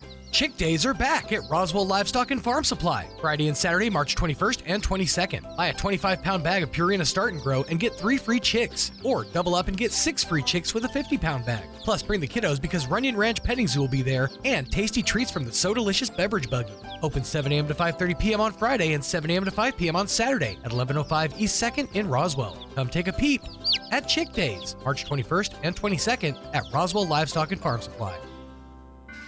Artesia Main Street is bringing the fun to downtown. On Friday, March 28th, following the main event car cruise, enjoy the Downtown Street Dance with live music from Mammoth Colts. Plus food trucks, great tunes, and an evening of nonstop fun, all with free admission. Don't miss the Downtown Street Dance with music from Mammoth Colts, happening Friday, March 28th, 6:30 p.m. in the heart of downtown Artesia.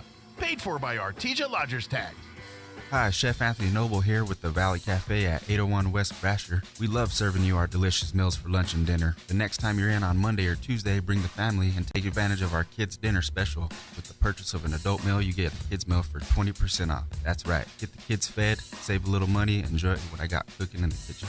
Come visit us at 801 West Brasher in the Orange Building across from Church on the Move in Roswell. We have it all. Come taste and see. Don't forget, you can also find the Valley Cafe on our website at toasttab.com/Valley Cafe. Also on DoorDash, Grubhub, and Uber Eats. The ultimate Wi-Fi experience is now available to you thanks to smart home Wi-Fi with Plateau. Get fiber to home technology 100 times faster than average household internet speed. Plateau has multiple plans and options to fit your family. With Fast, get true 100 megs per second download and upload speed. With Faster, get true 500 megs of download and upload speeds. And with Fastest, you get 1 gig. Learn more at plateautel.com. Get the speed you need with Plateau. Tried, true, trusted. This is the time of year we can get all 4 seasons in just one day. Hi, this is Ben Manette from Roswell Seed Company. 1 minute you're sweating in the sun, the next minute you've got slush in your shoes. But that's winter in Roswell, and after 127 years, we're starting to get used to it. It's too early to plant very much, but you can fertilize pecan trees, spray for dandelions, order your bees, and pick up a new seed catalog. So come see us at Roswell Seed. Like Jim Gill would say, enjoy the warm days, but don't go far from the fire. Playing dance music can help ward off mosquitoes. Now you have a reason to invite Pitbull to your next pool party. Here's Mike Winters. And good morning. It is 27 minutes after 8 o'clock. And joining us in the studio this morning, of course, Katie Wright with us with the Chaves County Extension Office. Drew will be up here momentarily. He's on his way to the office now. So good morning, Katie. Good morning, Mike. Early bird gets the worm here. So there's Drew. Come on in, Drew. I thought we were 8:45. No worries. All good. All good. Welcome to the party. And, of course, now Drew Garnett joining us in yeah. the studio as well. So good morning. I was going to say ladies, but Drew obviously not there. It's not habit, but I appreciate it. Guys, how are y'all doing? That's the Doing universe. well. There we go. Good morning, folks. How's life? Because I imagine this is busy time because I know you're in the middle of master gardeners and people are. Everybody and their uncles got planting questions and stuff. Oh, yeah. We're getting into the season where everybody's wanting to start growing. We're itching for it. We still have those cooler mornings, though, so make sure if you are planting something, make sure it is time to do so for that particular one. And then, of course, if you're turning on your lawn irrigation, hopefully you have, because as you can see, things are starting to green up. Get some water on it, but watch the wind. You don't want to be wasting that water, especially with the prices of water these days. Think of it like the heat. Mm-hmm. You want to do it probably in the evening or mornings when there's less breezes and the water will actually soak into the soil instead of dry up and blow away in the wind. Otherwise, your neighbor's yard is going to be really green. Exactly. You know? And They'll appreciate it. They may appreciate it. And and you're footing the water bill there, so they'll really appreciate that. So that's a gift that that's a real nice gift. If my neighbors would like to water in the wind. and do double check all your irrigation, make sure it is working, so we're not getting any leaks anywhere or dead spots. Yeah, exactly. Yeah, So- this is kind of, and this is generally because, like you said, people are starting to fire this stuff back up, maybe for the first time of the season. Yes. And and we've had flooding and all kinds of stuff between then. So who knows what kind of problems that could have caused in your exactly. Your There could be all kinds of issues, and you just never know with those automated systems. You love to be able to set it and forget it, and it usually is coming on at night, early morning.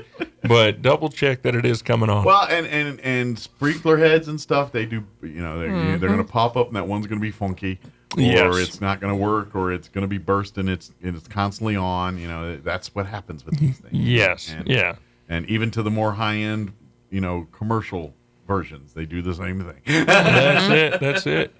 And another option, if you're looking to start a raised garden bed, tomorrow at 3:00, if you just type into Google or your search engine Ready Set Grow NMSU, it'll pull it up.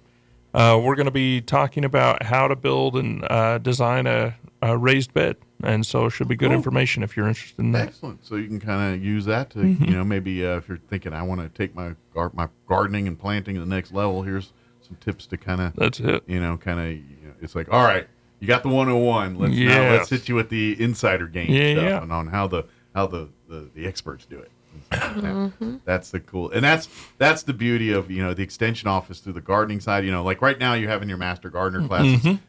Too late for this year. Too late to sign up, but you can still come to meetings if you want. Sure. At the second Wednesday of every month, and you can take a huge amount of information away. It's really the paying attention and taking notes and things like that. It really turns by paying attention there, you turn the tomato from the one that to the one that everyone's like, how'd you get tomatoes that look like that? Or how'd you get that hay to look like that? Whatever it is, you're growing. And then of course on top of that, now like we can't do the full classes right now because those are those are scheduled. So we're about midway through, almost to the end. Yeah. But the master gardeners do pop over at the library every month for a little, a monthly tip-trick session on gardening. And yes.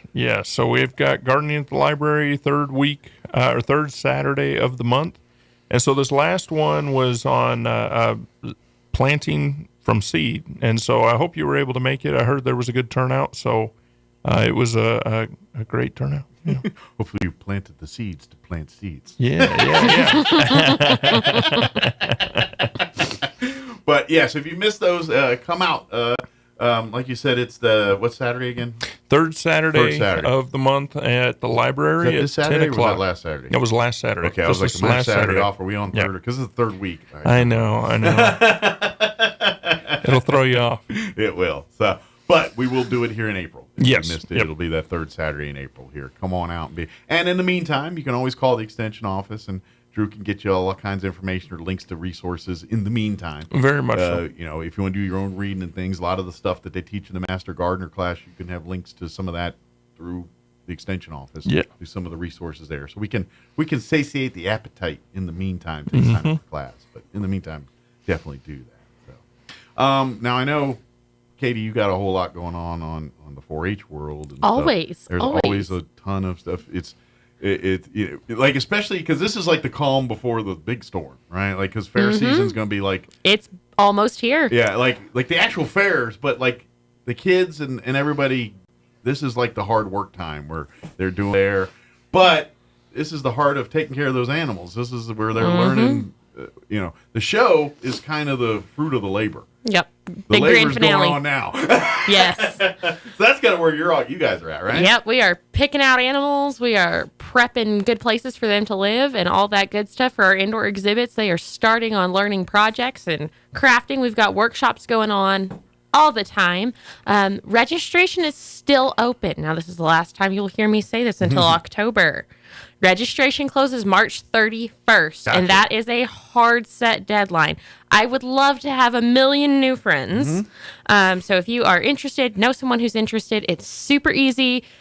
Paper enrollment form at the office, fill it out, drop it off. It's done this way because that's kind of the deadline to really, for you to take full advantage of this year's, whatever you choose in your 4-H path.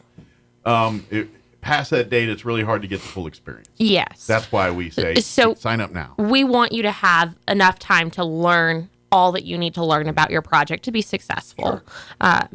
You can experience 4-H anytime at 4-H at the library, but as far as those long-term projects, that's why we have that deadline. If you want to show animals or if you want to do some of the other home ec stuff or some of the other parts of 4-H, you need to have, and it takes, like, put it this way, it takes a set amount of time to grow a vegetable. It does. Or to learn how to cook or sew or prep a, if you got a sewing project, you just can't knock that out over the weekend. If you've never made empanadas, you don't want to make them the day before the fair for the first time. Yeah, that's not the time to just whip this out real Now, quick. if you want to try to make empanadas and need someone to sample them, right, I am on board. That's right. I'm here. And by the way, I've done this in the past. Food judges, not as cool as it sounds like on the surface. You don't want to eat beforehand. When I started, I was like, "Oh my gosh, who do I make happy?" Yes, I would love to eat cookies and cake for an hour to judge all that, and thinking, "Oh, it's gonna be fun." It's a lot of cookies and cake. Oh my god! And for the first 15 minutes, you're like, "This is delightful." Then you learn, "Oh, I shouldn't eat the whole cookie. Yeah. Oh, I shouldn't eat the whole brownie. Oh, I really like that cake though. I'll set it to the side." We always thought, "I'm gonna come back." Oh my God! If I look at any more baked goods, I'm going to ever again. Yep. No you swear off baked sugar. goods for 2 weeks, and it's thing. In theory, it's delightful. Yeah. And but yes, it is. By the end, it's a grind. Absolutely. That's why you're kind of hoping, like, all right, can we take a break from baked goods and maybe go to something else? Like, can we, I don't know, fruit, something? I don't know. Something healthy to cleanse the palate a little bit. Meat, Yeah. I don't care. I heard somebody made jerky. Sample some steak. It's got a steak contest here. But anyway, this is now the time. If you want, please reach out to Katie or the extension office here, and let's find out. And to be honest, there are so many opportunities through 4-H that have nothing to do with a farm animal or sewing or any of that stuff too. If you're into computers, if you're into shooting sports, if you're into like other crafts like leather work or that kind of, or even like welding and stuff, there's opportunities. Speaking, there's all kinds of wonderful developmental skills. If your path is to maybe grow up to be maybe some kind of representative, or your goal is I want to be mayor someday. But guess what? 4-H can get you a lot of skill sets on how to achieve that goal. Yep. Very much so. Robotics, rocketry, origami, you name it. It's not all dealing with poop. Just saying. Yes. Yeah. But there that are actually option's available less too. of those. That being said, if you're into getting into that, guess what? We got so much opportunity for you there. Yep. So that's the beauty. So don't, please. I know 4-H, we think, right, you see the clover leaf, you think, animals, farming, ranching. You ain't wrong. No. Very much the fabric of 4-H. But there is so much more to 4-H than just scratch the surface cows, of chickens, that and crops. Mhm. And sewing and baking. There's so much more to it. So Yes, please, this sir. is that time. Come find out. Find out what you're interested. And here's the beauty too. Maybe you're an adult and you're thinking, "Would y'all have a group on? I don't know." I said welding. Let's say, I'm a welder. I'd love to have a 4-H group on welding. All right, let's see what we can generate some interest and kind of. That's the beauty of 4-H too. It does evolve to what the demands it needs, what it needs to be a little bit. And absolutely. And honestly, if you've never been interested in livestock before, but you've recently purchased a carton of eggs, maybe you are interested in learning how to raise some chickens. I've noticed they've quietly gone down the egg prices. If y'all have gone to the store, they're not. I just don't look at the labels. Chickens. Well, you guys, I like, know, I haven't bought an egg in connected. the store in 10 years. No, that's not true. Eggs are in the store? Yeah. But I noticed. I was like, Pepperidge Farm noticed. No, I didn't notice. I was like, it's quiet. But, that's our world we live in. Yeah. People are mad, and when the things go back, it just quietly, no one says nothing. I'm suddenly not But they happy. never quite go back to what they were. But egg prices aren't quite what they were. Yeah. They just, Good. no one's said anything out online. It just quietly has gone away. But yeah, you Good. get egg cheaper now. Good. That being said, if you know a guy or gal that has their own, that's way better than buying an egg. It is. Those eggs are right from the chicken to those are some of the best, freshest eggs you're ever going to have. So. Well, and baking with duck or goose eggs, that's where it's at. Yeah, my sister-in-law. My sister-in-law actually lives in Albuquerque, but she has a couple chickens, and her and the daughters, and every time they bring eggs, and Yeah, and you can have chickens within city limits. There's just based on the amount of land you have, the number of chickens you can have, and you do have to have them contained within a coop. Yeah, you can't just let them run the neighborhood loose. Correct. No free Although range. I did see one at an Allsup's the other day, just hanging out. So That might have been an escapee. I think so. He was checking out egg prices to see about his career. Yeah. He pardoned the Or pun. she. You know what I meant. Yeah. Pardon the pun, flew the coop. Yeah. Like, I always wanted to try an all-subs burrito. I keep hearing everybody talk about them. I'm going to procure one. Can't blame them. Can't blame them. Someone told the chicken they're way better at 11 o'clock at night after you've been drinking all night. But we'll tell the chicken that later. It's a good thing Tamara's not here so we can promote Allsup's burritos today. All right, healthy eating, boys. No, it's time to talk diabetes right now.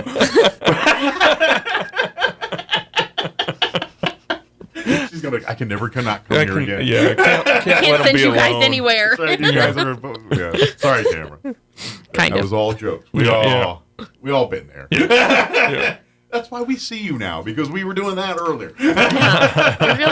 Really, it's just stabling her career. That's right. We're just keeping her busy for the next 20 years. I think she'd prefer to not be so busy. So, if we eat a little bit healthier. That's true. I definitely need to. You know what? You can do all of that in a healthier way, but the burrito's not going to help. I mean, that also burrito's not going to help with there's your no way diet to plan recreate at the all. healthy version that can give it the same feel. Mm-mm. Not that I know of. Maybe Tamara does.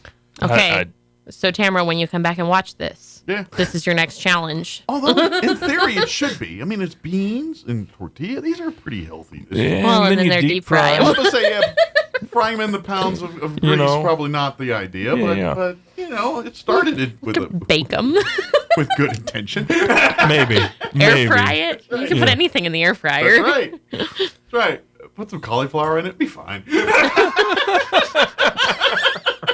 Yeah, it balances out at that point, right? Yeah, no. I kid. She's going to be mad.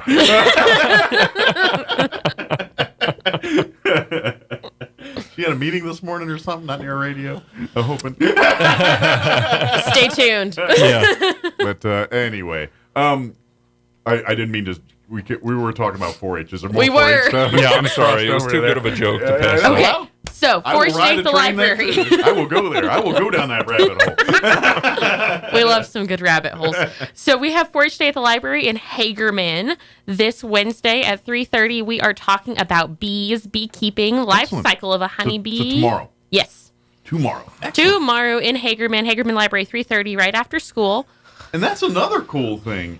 Now that one's labor intensive. You can't just have bees and forget them.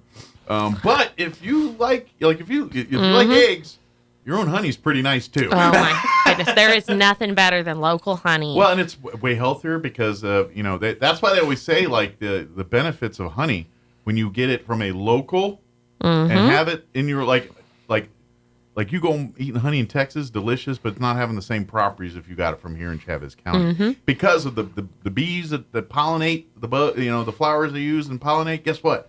That kind of builds a little bit of an immune system in the honey. So if you have allergy issues and things like that, eating local honey, you might find it might help you a little bit with dealing with some of that stuff. Absolutely. And there's other benefits too, but that's just some of the stuff. Yep. So it's a difference. There is a difference between just buying honey on the shelf versus getting some local home, I don't know if grown's the right word, but home-raised honey. We'll go with it.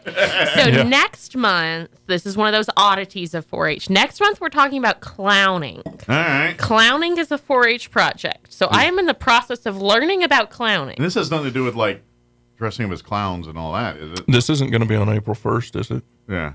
So it is the whole dressing up, juggling, so like learning the art of clowning? makeup, balloon animals. Like yes. how do you get 70 guys in a car? Is that part of the we can figure that out. We'll figure it out. We'll get there. We might have to embrace those origami I think skills. That's 101 is like, how do you get 20 people in a clown car?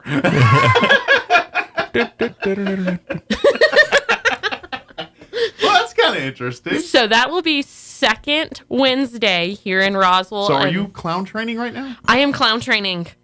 I am figuring this out. Like, I got so many questions. I have a lot of questions too. This is my first time hearing about it, and I'm excited. The face paint's got to be original, and like you can't like glom off some other clown's face paint. That's kind of a. So it's part of their personality. You have to have a specific paint pattern and specific colors based on what personality you're choosing to embody. And if you just like rip off Bozo the Clown's makeup, that's a faux pas. You don't do that. Yep. That's Yep. a thing. It's a thing. Yeah, I knew there was a whole more to it than just going, hey, kids, and with big, learn around to walk around in big shoes. I mean, it's a little bit more than that.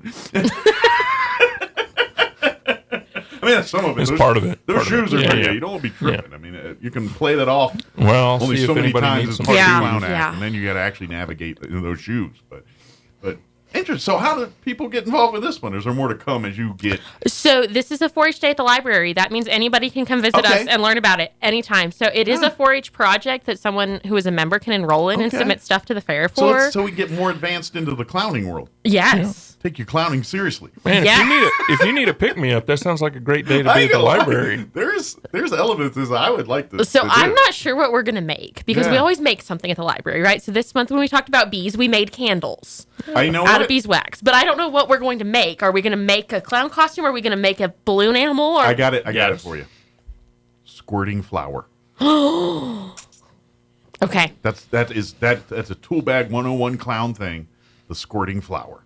On the a lapel. Yes. Smell the flour and then clown 101 right there. And it's great to hit your siblings with every now and then. Yeah. And we get Drew involved to pick the right plant. Okay, Drew, I'm going to need you at the library. All right. To figure out some plants. He could be your model. We can put him up in the clown thing and do the whole just he stands there and see now how does this work? You get smell and you push it. Although I've already got a size 13 shoe, so I figure we're gonna have to get some really big shoes at that point.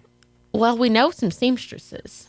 I'm sure we could work with the leather folks and the seamstress folks together to make some shoes. I do know a guy that does leather, so yeah. Yeah, leather will make anything. But not sure if I want a custom pair of boots for one-time use. Clown boots? Clown boots. Not just clown shoes. Boots. My clown question to you is, boots. why would you not want one of those?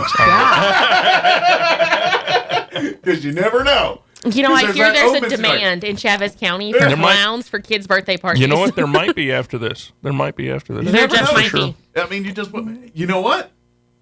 At worst, what if you're out in the field and then some fire starts out? You put on your clown shoes, you can go stomp out fire. I can stomp it out pretty quick. Yeah, a lot of surface area there. We've got a few volunteer fire departments. We could nip some brush fires in the bud. Get Drew in his clown shoes out there.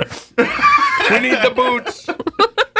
If we can beat the fire department, we can keep them at home. But, Man, we've had a fun morning already. I tell you what. Clowning around. Yeah. But that is cool. So that'll be the next fun day, and that'll be that's in Hagerman, right? So we do that both Roswell and Hagerman. Okay. So Roswell 4-H Day at the library is the second Tuesday at 3:00. Gotcha. So right after early release from school, and then third Wednesday at 3:30 in Hagerman. Excellent. So if you really are into it, do both. Do both. You know, We do have some friends that come and do both days. Why not? Why not? They come see us at Roswell, learn the project, and then they're like super awesome masters of whatever the project is. Yeah, they're helpers in Hagerman. So, but definitely come check that. And of course, this is a great way to say, you know what? Maybe I should do 4-H. Maybe I want to try 4-H first. Yep, sample it. Yeah. So come Saturday, come Wednesday to the libraries in Hagerman here in Roswell and see what's all. Or if you can't wait till then, call or come by the extension office on Chisholm, talk to Katie or any other folks there, and they'll be happy to kind of get you in, size you for your clown shoes. Yeah, that's right. We can get you your nose ready, your clown nose. We could so get everyone noses. Yeah. Of course, you got to be careful. Because I don't know if like Walgreens has like a trademark on some of that stuff because they do the Clown Nose Day and that's kind of a big deal. So we'll just get them involved. I'm about to say, they're doing it to raise money. I'm sure if you said, hey, we're trying to do clowning in 4-H, can you help us out? Totally put a 4-H clover on their nose. Yeah. Shoot, sounds good. Like Walgreens sells like makeup. I don't know if it's like clown makeup, but they have like he gives you a deal on makeup. They might. Maybe. We'll find out. You never know. I'm just saying. If you are the Walgreens manager and hearing this, all I'm saying is, if you are trying to kill time, like I would, like sometimes you're waiting for a med at Walgreens or waiting on like your wife for something at Walgreens. Go walk the aisles. You'll be amazed at what you find in a Walgreens. See, and I thought you were going to say if you were waiting at Walgreens, start dressing up like a clown. All I'm saying is I spend a lot of time. I wait, so I start wandering the aisles like, I do not know you okay, can get that at Walgreens Walgreens. sells Wranglers now. I know. I'm like, you can get. I'm like, is that like? I can make a whole Thanksgiving dinner at Walgreens. What's going on? Like, I got everything. They got like sugar, flour. They got it all. Then I go over here and there's like a bug zapper, and I'm like, all right. And then there's some kid's toy, and then there's my heartburn medicine. Walgreens got everything, man, and good snacks. Like, if you're looking for chips that you don't necessarily find in other places, Walgreens has them. Like, if you're looking for the weird Funyuns, they got them. You know what I mean? And this message brought to you by Walgreens. That's right. Which encourages you to join the 4-H. Which hopefully means they're going to be donating some makeup now that we gave so so that's much ad Katie space. Wright, Chavis County Extension. She'll be the one in the shoes.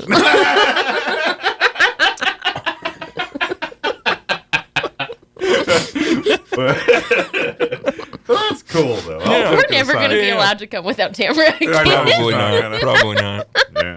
And I'm not helping. It's supposed to be the adult in the room. I know the people are listening. I was hoping to get some good information. They're just clowning around there. You know what, though? Look, I've learned a lot today. Yeah. We can learn about clowning here. Yeah. We can learn more about some of the gardener stuff. Yo, 4-H just is teasing. wide open right now. This It is is. time to come. Yep. I've learned a lot. Well, there we go. And you know what? Maybe that was your draw to. You know what? I was thinking about the 4-H, but now that I hear about clowning, I'm like sold. Yeah. This is my thing. Yeah. You never. To be honest, and to be honest, that's a skill set that could serve you well. Like, I mean, granted, if you're, have a goal to join Ringling Brothers and bar. I mean, that's obvious. It could be a side hustle. Yeah. But I'm just saying, how many people volunteer at hospitals and stuff and do things for kids and stuff like that, just for fun and create. Even if you're just learning that skill set to go hang out at Eastern or Loveless and go hang out. Mike's with the already given you clowning part 2. Yeah. Yes. Yeah. So The service of clowning. Yeah, there is a server's heart side to clowning. Unfortunately, I grew up in an age where they showed a lot of movies with horror and depressing stuff, and so I kind of grew up in a time where they didn't present clowns. No, we're going to focus on the positive and not talk about it. Yeah. No. All I know is Bobcat Goldthwait messed my head up. He's got a movie out about clowns that came out years ago. It ain't right.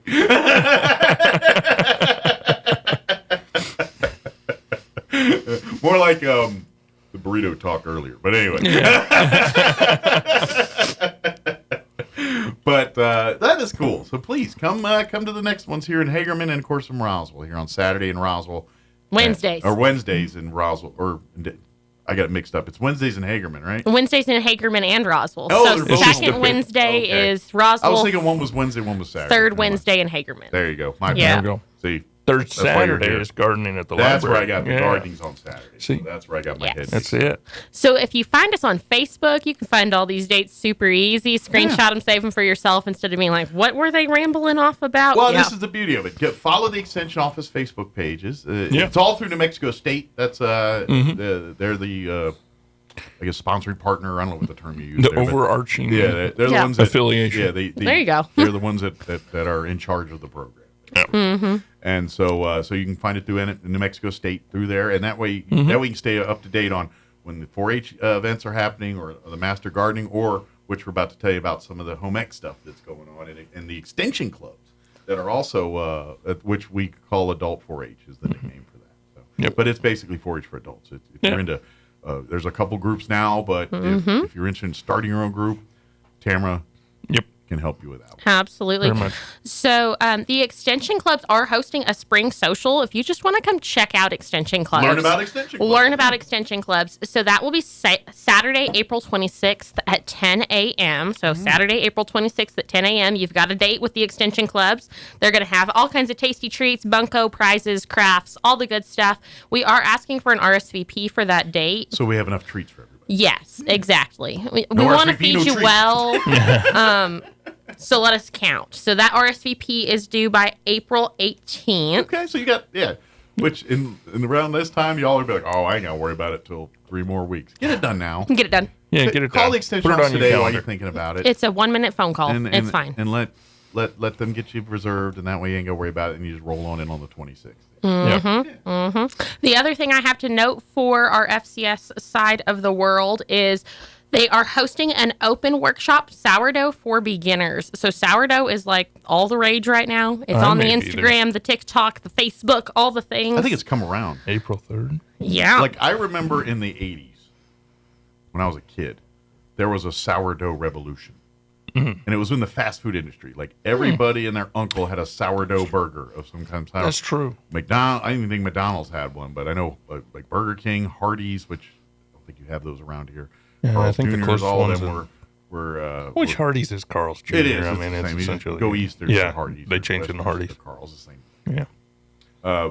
What I loved was Roy Rogers. They didn't have those out here. They're back east.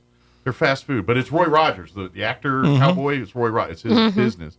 And so, but what I loved about it, I could get French fries in a gun holster, paper gun holster. I love that and so I much. could put my fries on my side. Really? Yeah. They need to bring that back. And didn't matter, kid or adult, your fries came in a holster. Heck, yeah. That sounds awesome. Okay, so our leatherwork friends need to get started on Now, these are fast paper food. holsters. I wouldn't be using them for your other things. But you know, if they came in the cardboard, we could Saying. slip them into the leather one and Right. have a continuous. Exactly. That way, when the container's out, boom, into the trash, slide the new one in. Yeah. And roll Yep. out. Yeah, I like it. But anyway. Goodness. But sourdough's delicious. Sourdough is a thing, How did I turn right? sourdough bad? I didn't turn that on. I'm not. Did you really have breakfast this morning? I didn't. Okay. That's part of my Well, Me yeah, too. you should do that. But you were like, it's all the craze. I'm like, I remember as a kid, there was like a whole sourdough It's revolution. a whole thing. I think It it's started reciprocal. right there at the end of COVID when everyone was home and needed something to do. And here we go. We got sourdough like crazy. So RSVP for that is March 27th, excuse me. And that actual workshop will be April 3rd at 5:30 p.m. Nice. And I hopefully by think the that's end worth of that, going to. You're because I'm assuming you make the bread in the class, right? Isn't that part of the? I would Probably learn how to make the starter. And Yeah. then Try it maybe. I've watched some YouTube videos on it, but that doesn't mean I know how to do it. I don't Yeah. know much about sourdough. Yeah. I'm a either. hands-on and kind of I'm a sure person. there's certain techniques to achieve the sourdough. The only thing I know about sourdough is that when they cut the hole out of it and they put your soup or your mac and cheese in it, that's wonderful. That is. Yeah, that very true. Very is. true. It is. And you know what? The other time they were, I think also, that was also around the time when the home bread maker kind of showed up on the market. where you could make your Just own loaf dump of it in bread there and let it. and it made that oddly shaped loaf of bread that was good for a minute. And so I think that was that kind of what kind of breads can I make in this thing? And they got tired of making white and wheat, so they said, all right, sourdough, pumpernickel. I feel like sourdough is an older bread than a lot of them. I don't know. I could be wrong. What do I know? I imagine like if you go into history and you go, because I'm going to, the early breads are more the leaven and you kind of more like what you'd see like at church. You know what I'm saying? Like unleavened bread. Yeah, that's more, I think the early history of breads technically a tortilla is unleavened bread. Yeah. But I think as history and technology got better, we kind of figure out how to make it more spongy. You know what would make this great? If it was fluffy. But anyway, you don't have to worry about the history of sourdough. You just need to learn how to make it, or you'll learn how to make it. You won't go. Yes. Back in 50 BC, the caveman stumbled upon a sourdough plant, and it spilled into his bread, and he was like, "Man, this is delicious." Yeah, always wondered how things get started like that. Yes. Especially the stuff that's like deadly until you boil it or something, or prepare it a specific way. You're like, how many people lost their lives in discovering or how to hungry use was this? the first guy to eat a crab? I mean, think about that. I mean, thank God he did, because crab is delicious. There's got to be some meat in there, right? Thank God it's delicious. But if you're seeing a crab crawling around the beach, the first thing I'm thinking is, I'm going to eat that. And did they chew on the shell first? Maybe they did. They learned. They learned the hard way. This is hard. We're just cook it. It's got a good crunch to it. See, my brain's just like, that's an ocean bug. I don't want that. That's an ocean bug. Delicious. But when you eat it, oh my God. Some garlic butter dipped in. Few joys in life. That's one of them. If everybody listening wasn't hungry before, they should be now. We started with Allsup's burritos. We're going to crabs. We've gone the full gambit of, Yeah, exactly. So, no. I just saw the time. We better hurry up. It's almost 9 o'clock. I've got one more thing to add. So there is a technical large animal emergency rescue workshop that is going to be in Clovis April 1st through the 3rd. So it's 3 days. But it's going to be great information on all things regarding emergency response to wildfires, to pot trailer rollovers, floods, all kinds of information. There probably going to be some. They just listed a handful of them. But much we get everything here it's large animal handling in disaster or emergency response related, and it's going to be a fantastic program. If you want more information on it, I will be posting it again to my Facebook page today when I get back to the office. Excellent. And, of course, you can always call the extension office. Yes. Yes, very much. And so it's going to be a fantastic program and just help people be safe when there are emergencies regarding large animals. Absolutely. What's the phone number for the extension office if anybody has any questions?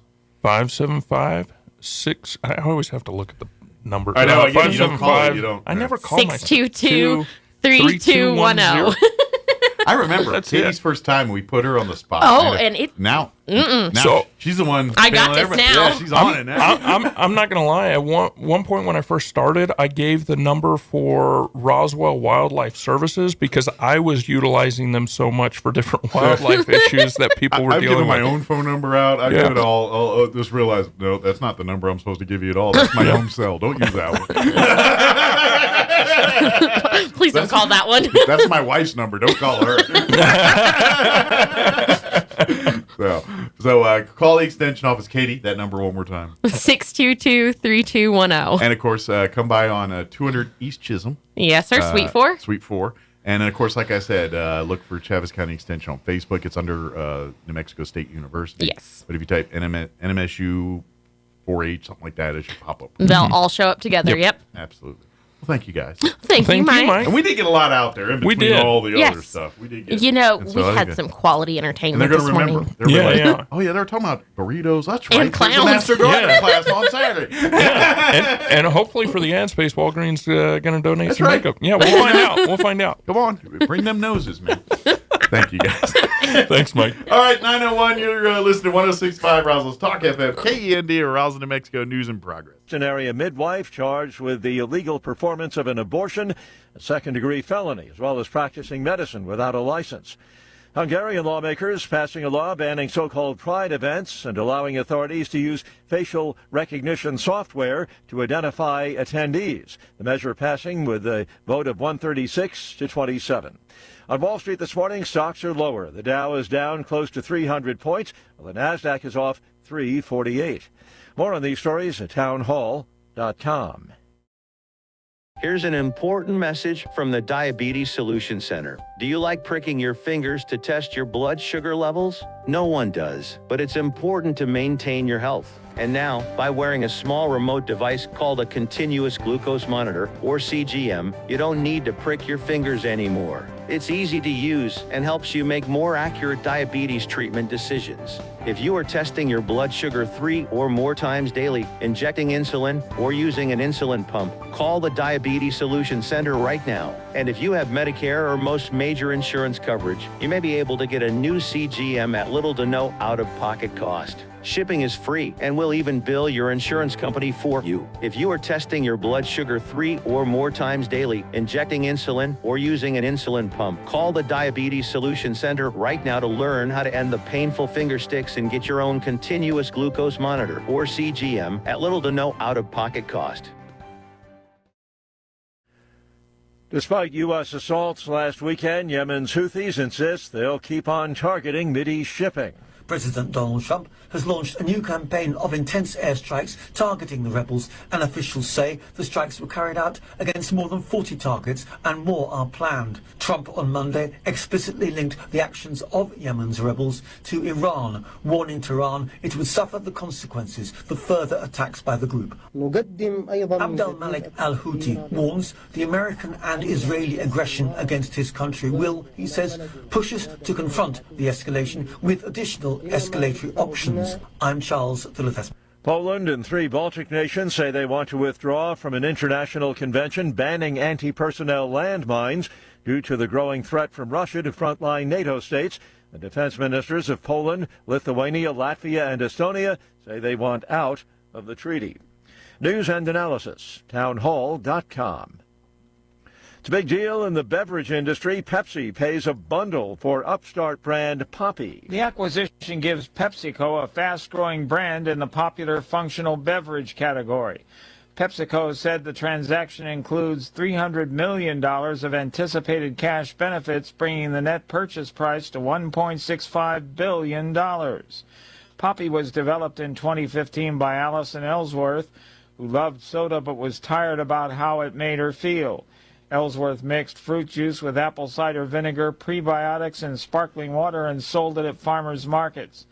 The brand took off in 2018 after an appearance on Shark Tank.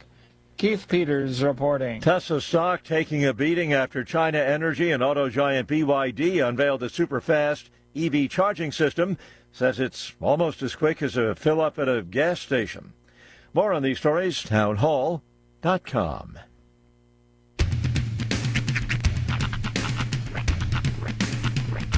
What in the wide, wide world of sports is going on here?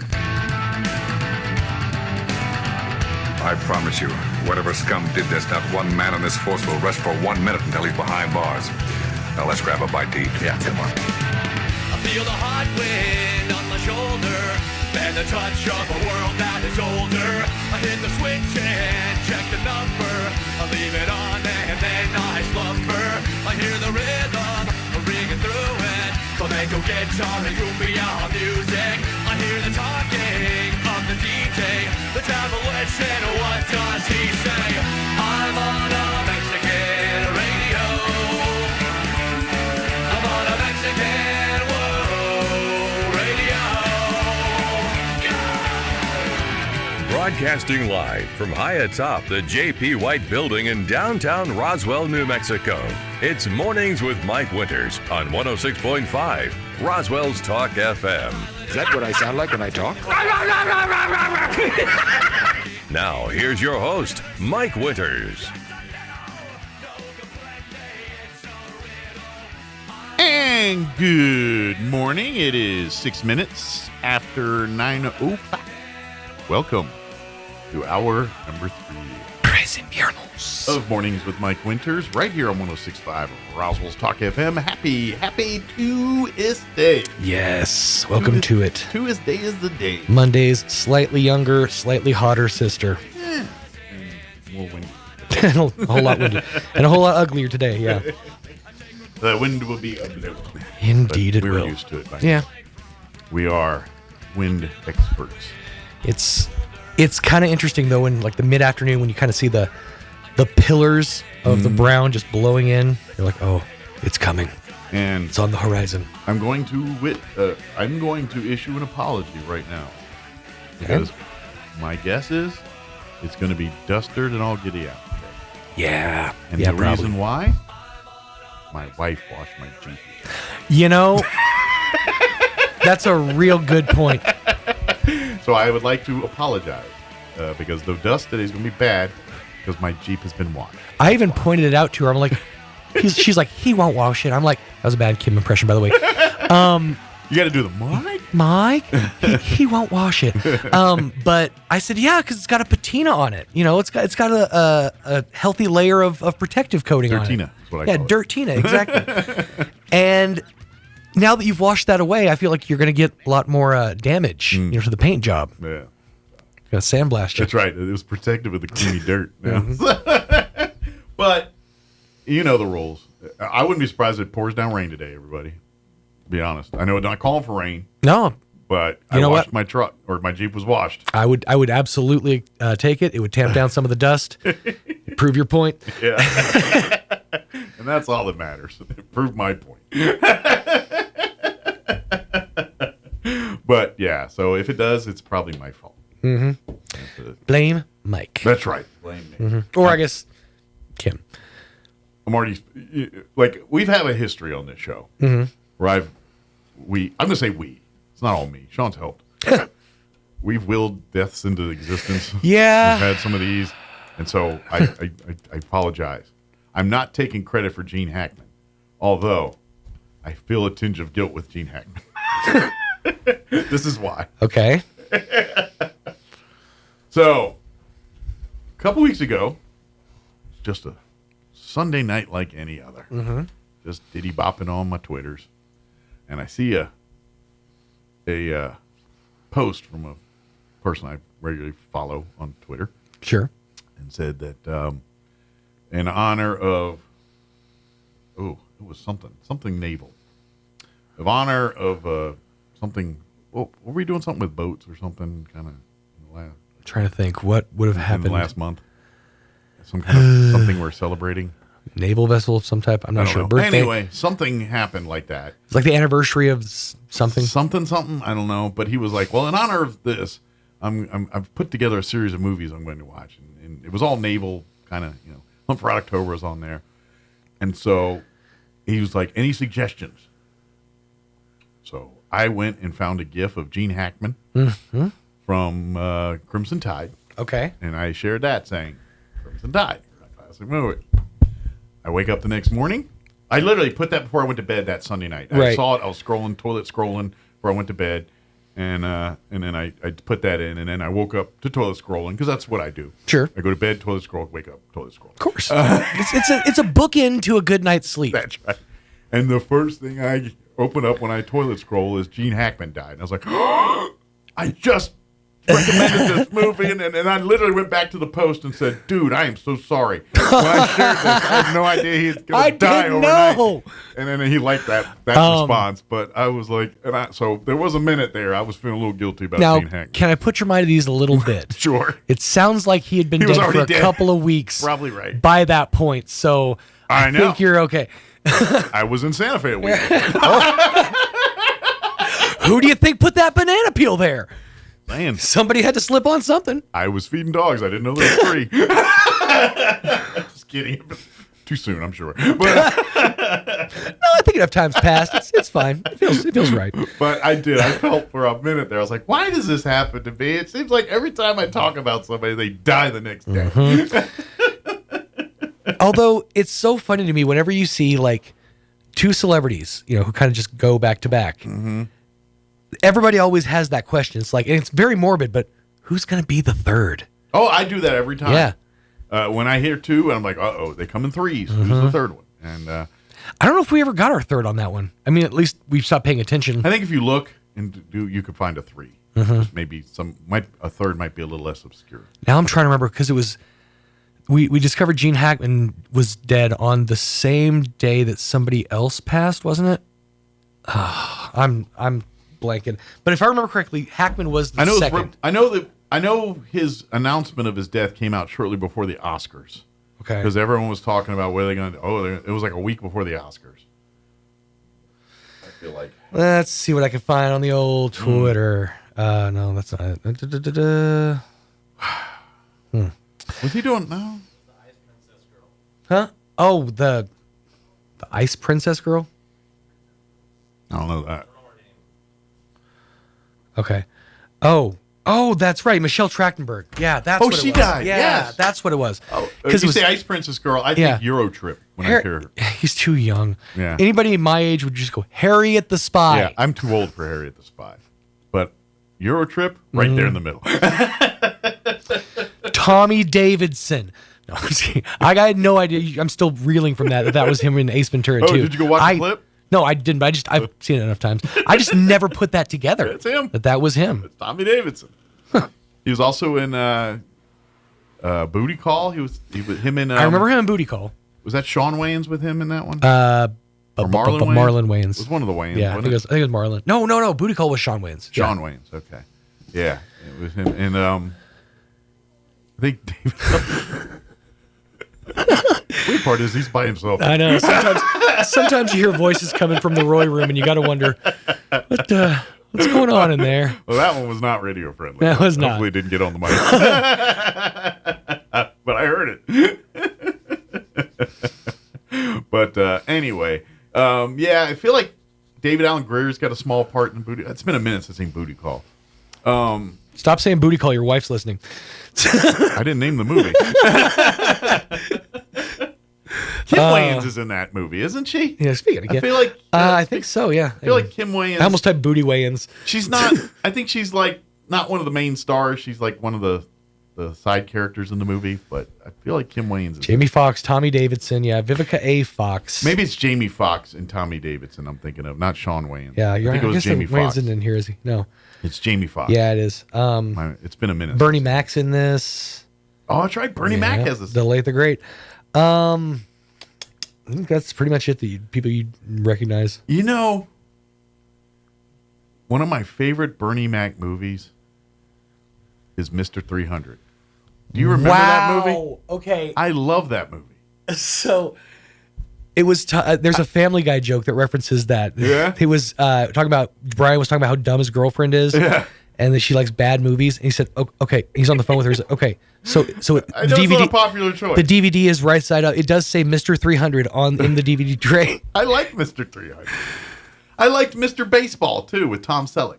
I love those movies, and they're basically the same. Essentially, style. yeah. I mean, one's in Japan, one's not, but I mean that's basic. It's the same star player, grizzled, trying to make a comeback kind of thing. Same kind of storyline. I loved Mr. 300. There's not a lot of like full blown baseball movies that I've really been into and enjoyed. Yeah. There's a few, but it's I like Mr. 300 because it was Bernie Mac being Bernie Mac, but it was evolved. It was different. It was because it was sports and it wasn't. I mean, I'm so used to like Harlem Nights Bernie Mac, right? Not Mr. Baseball or Mr. 300 Bernie Mac. So that's why I don't know what. And I like the Bernie Mac show. It was very. Bernie Mac I watched hilarious. pretty on the regular. Was the Bernie Mac show, but to be honest, like for a guy as big as he was, I feel like there should be a bigger memory of him. Like you mention him now, and people don't know who he is, or like, oh yeah, he had that show. You know what I mean? He's responsible. I'm pretty sure that was Bernie Mac. He's responsible for one of my favorite like comedy tropes, and that's kick it, and then the music kicks in. You don't understand. I ain't afraid of y'all. That whole bit. But and part of it too is because I also lump Bernie Mac with Robin Harris. Like to me, they're the same. And that's what I was gonna say is I like Bernie Mac when he was back when he was Bebe's Kids. Yeah, to me they are the same. Like they cut from the same cloth. Like Robin Harris and Bernie Mac could like be brothers in a movie to me. Right. Like their mindsets are the same. I mean, I'm not just say they, not big black guys. That's not. But it's just the fact that the way they deliver comedy, the way they think about comedy, the way they talked is very similar to me. I'm trying to find the clip. Yeah. Oh. Like they just had their style of comedy was very much the same, and that whole thing. Yeah. Yeah, drop it there because it's right after that he goes, "You don't understand, you idiot." But sketch in there. But and you know what? If you're fans of comedy and younger don't know things, I go take a minute, go on YouTube and type in Robin Harris stand-up comedy, and you will be delighted with some funny stuff. He's got some great stuff. And I'm not even talking about the Bebe's kids. Sure, no, that's just one thing. That's literally just one of his bits. But like his whole thing about getting jobs and the whole he's very what the kids would call based. The way he does his stuff. Yeah. Bernie Mac was the exact same way. Right. That same we don't die. That whole that mindset's the same. They don't become tropes without being done perfectly the first couple of times. Those two are the masters. Yeah, absolutely. Those were the guys. The master class. Yeah. And so for me. Like Robin Harris, I could see because, in all fairness, he didn't have a movie career that was big. Yeah, I think he was in Harlem Nights. And okay, he did Bebe's Kids. Yeah, that's the one I know. But short of that, a lot of it's obscure. Like, and in Harlem Nights, he's just a side. Like, he's one of the guys in the gang there. Right. If you didn't know Robin Harris, you probably would just because I think he's only out 2 lines in the whole movie. He's just kind of there with Bernie Mac and hanging. Right. He's part of the posse. Part of the posse. But Robin Harris on his own as a stand-up is one of the best. I would even argue, and I know people are going to get mad, I enjoyed his more than Eddie Murphy back in his day. In fairness, Eddie Murphy's stand-up, especially his 80s stuff, was mostly just like offensive or not like offensive, but like outrageous or, And I was also of the age where when he said that, I'm like, ooh, you know what I mean? Yeah. Like, or coming off Bill Cosby himself. Now, don't get me wrong. That's a brilliant stand-up. I mean, forget what you think about his thoughts on Bill. That is a brilliant stand-up comedy bit. That himself that's why it's still remembered. Yeah, years later, it is arguably probably the best comedy albums put together. But Dad, from start to finish, my name's Jesus Christ. Yeah, from start to finish, that thing is perfect. You know what I mean? And the perfect part about it is it did skirt. I mean, say what you want about Bill. Bill was right. He could pull that off. He could be edgy without being edgy. Sure. And he used to get on to guys like Eddie Murphy and Richard Pryor and Robin Harris and pretty much any black comic he would basically get and say, you need to do better. Kind of thing. And most black comics basically told him to pound sand. Right. And our guest here, so I'll keep this quick. But one of the funniest things is everybody, always rips on Carlos Mencia for stealing bits. And the bits that he was stealing was usually from relatively obscure comics, up-and-comers. Right. Somehow, he thought he was going to get away with stealing one of the most iconic bits from Bill Cosby himself. Really? He thought he could pull that one off? Thought he was going to. He went on stage. Everybody's seen that. This was I want to say it was like for some special or something. And he did the, you take your son, you take him out and you throw the football with him and you train him up and you show him how to play, how to catch, how to 1-2, how to juke, how to all this.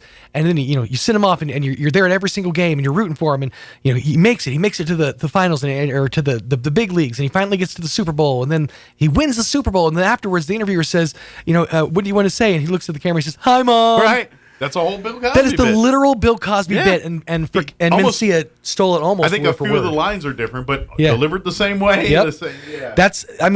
He like you said, he changed up a couple of the plays that the dad taught the son. I remember because I've seen himself so many times. I'm like, if you're going to steal a bit, make sure it's not Bill Cosby himself. Like when he gets in the whole chocolate cake bit, the dentist bit. These are all like iconic things that I think people just remember, and I forget them until I start saying them. Like, oh yeah, that bit. There was that one too. That was good. The whole thing. Yeah, like you said, the whole about his name Jesus Christ and his brother was damn it, all that. Yeah, that's iconic stuff. Yeah. Oh, let me turn here. I like to throw one in there while we're talking about it. But the 200 miles per hour car joke. I don't know if y'all have heard that one. Remember. It's like it was like the name of a record too of his Bill Cosby. Of one of his stand-up records. It's like 200 miles per hour. Was that after himself or before? Before. Okay. That was because himself came out like 77, 78? No, that was Was that 82? Yeah, it was in the 80s. Was that late? I think it was late 70s. It might have been early 80s. 96. Yeah, I found the album. It doesn't say when it came out. Yeah, where he talks about like only 2 of this car was made. You got to drive one, and I probably heard it, but I don't remember it because I was younger. You know, I just it's really good. Yeah. You got to come in with a bit though. We were kids, man. I remember that was the thing. We used to listen to stand-up comedy on records. I did it all the time. Strange Brew, the 12 Days of Christmas, that whole thing. 200 Miles Per Hour came out in 1968. Oh, that's why it's a little bit. It's a little old. Yeah. So interesting. All right, our guest is here. Yep. So Amy McGay is going to join us here from the historical side in just a few minutes, talking scholarships, talking the poll, praying at the poll. To clarify. And, Not keeping your daughters off, and praying at people. Everything else that's going on to the Historical Society right now. Before we do that, though, let's do this. Let's do weather, and then we'll roll into the break, and then we'll have her on the other side. So we'll be back with Amy here in about 4:30. Don't go away. Weather this hour brought to you by Southwest Bearing under new ownership. Custom solutions for your heavy equipment. Hydraulic hoses, hose repair, bearings, seals, sprockets, belts, tools, fluids, and fittings. I'm meteorologist Steve Hamilton with your Pecos Valley weather. We've got a cold front headed our way, and that'll be causing very gusty wind today. A high wind warning in effect. Wind gusting at 55 to 65 miles an hour. We'll be in the upper 70s to low 80s and mostly sunny. Overnight, that cold front moves through. We'll drop into the upper 30s and low 40s. Still very windy. It'll be windy again on Wednesday and a little bit cooler, sunny, and low 60s. That's your latest forecast. I'm meteorologist Steve Hamilton.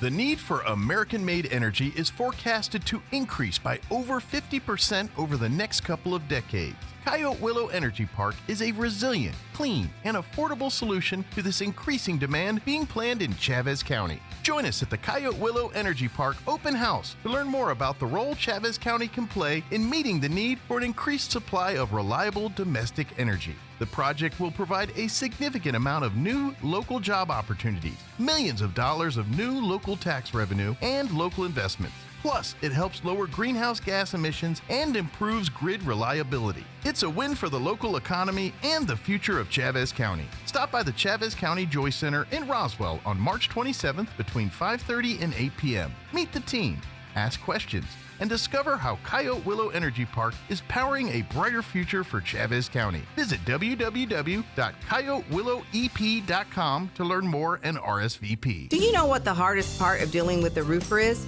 Just trying to get them on the phone. Jennifer here from Trustmark Roofing, and I want you to know that you can always trust Trustmark Roofing to answer our phone.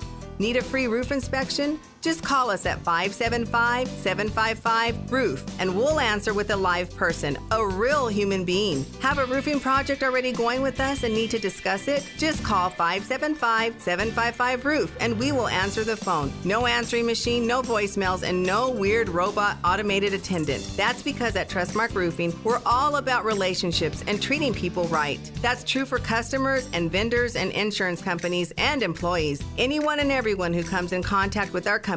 So if you have any roofing needs at all, trust Trustmark to treat you right and to answer the phone. Our number again is 575-755-ROOF or find us online at trustmarkroofpros.com. Trustmark Roofing, we put people first. Are you ready to succeed? The health education programs at ENMU Roswell can set you up for success with a wide variety of courses such as emergency medical services, fire science, medical assisting, nursing, and respiratory therapy. ENMU Roswell can prepare you for a rewarding career in the healthcare industry. ENMUR stacks courses in order to get the student into a job as quickly as possible while creating a pathway for more advanced certifications, licenses, and degrees. Eastern New Mexico University Roswell. Success starts here. The Roswell Symphony Orchestra presents Kinderman Plays Beethoven, Saturday, May 3rd, 7:30 p.m. at Pearson Auditorium in Roswell. William Kinderman returns to Roswell to perform Beethoven's Piano Concerto No. 5 Emperor, along with works by Weber, Dvorak, and Richard Strauss. Tickets are on sale now at roswellsymphony.org or by calling 575-623-5882. Kinderman Plays Beethoven, Saturday, May 3rd, 7:30 p.m. at Pearson Auditorium in Roswell. Sponsored in part by Dr. John and Mrs. Deanne Kaysen and the Roswell Lodgers Tax. The ultimate Wi-Fi experience is now available to you thanks to smart home Wi-Fi with Plateau. Get fiber-to-home technology 100 times faster than average household internet speed. Plateau has multiple plans and options to fit your family. With Fast, get true 100 megs per second download and upload speed. With Faster, get true 500 megs of download and upload speeds. And with Fastest, you get 1 gig. Learn more at plateautel.com. Get the speed you need with Plateau. Tried, true, trusted. Chick Days are back at Roswell Livestock and Farm Supply, Friday and Saturday, March 21st and 22nd. Buy a 25-pound bag of Purina Start and Grow and get 3 free chicks. Or double up and get 6 free chicks with a 50-pound bag. Plus, bring the kiddos because Runyon Ranch Petting Zoo will be there and tasty treats from the So Delicious Beverage Buggy.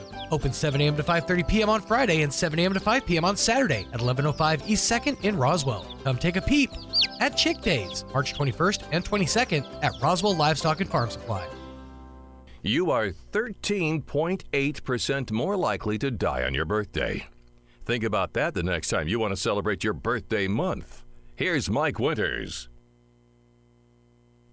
And good morning. It is 27 minutes after 9 o'clock. And joining us in studio this morning, officially wearing her Historical Society for Southeast New Mexico hat this morning, Amy McGate is back with us.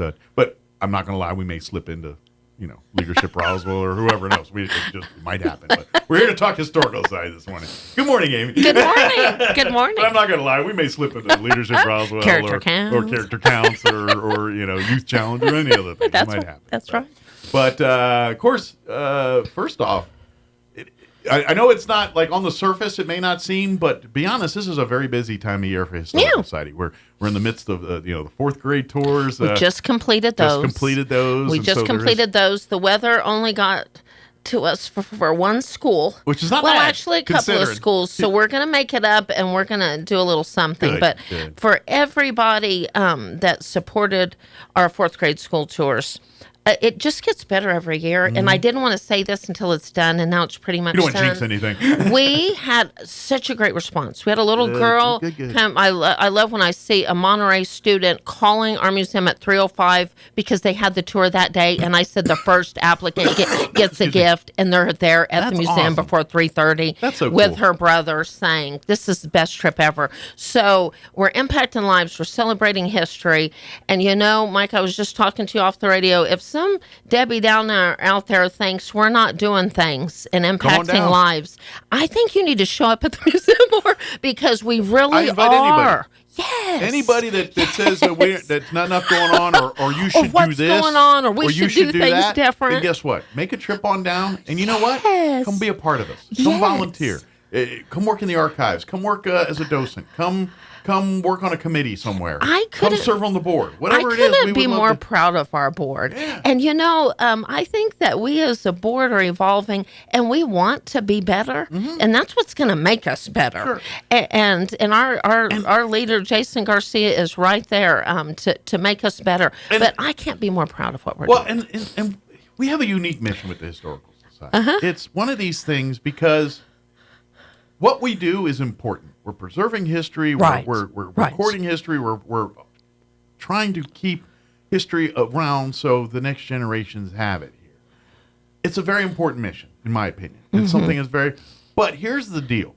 Our mission isn't like other places. We're not like Harvest Ministries. We're not like the Salvation Army. We're not an organization that's treating like physical needs per se. We do it offshoot, but like our mission isn't to serve food to people or to make sure someone has. I mean, we do these things as part of our and so sometimes when people look at us as a nonprofit, they look at us like, well, quite frankly, the Salvation Army guys could probably use the money more in the historical. And you know what? And we embrace everybody. And I'm not arguing that. You're probably right. Yes. But what I want to tell you is the mission that we do at the Historical Society it does encapsulate more than just being a museum. No, that is right. And I think that's probably the misnomer is most people think we're just a museum. Right. And I'm like, that's part of it. But we're active in Amy, which we're about to talk about scholarships here in a minute. Right. This is that time of year where we're trying to get kids into schools. We're trying to cement the future.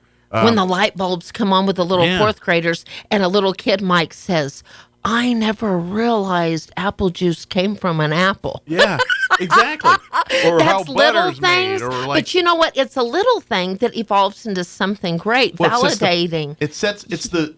And with kids, you're throwing everything at them to see what their interests are. In an hour and a half, we throw all this. And so I'm hoping at the end of the day, there's some fourth graders that come out of this thing and they end up being the next John LeMay. They are or really the next, fired up. Yes. Or the next, even if they're not directly in history, they have a passion or a hobby for it. Well, and I'm happy to say, Mike, we had Jacob, our intern that works with John. He was there every day for school tours. Yeah. And then we're making these connections with these kids. Right. Why is this high schooler here? Well, and then the Strange family. All these teens are involved doing great things, working with us. And history does, in some respects, have the same problem that STEM does. Whereas kids and things may gravitate to history because it just sounds like boring dates and details and all that. Then they realize, much like STEM, they think, this math formula. But once you realize what you can create with it or what it really means,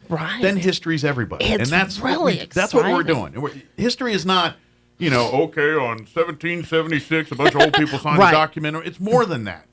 History's everything. When you're on Facebook, guess what you're doing? History.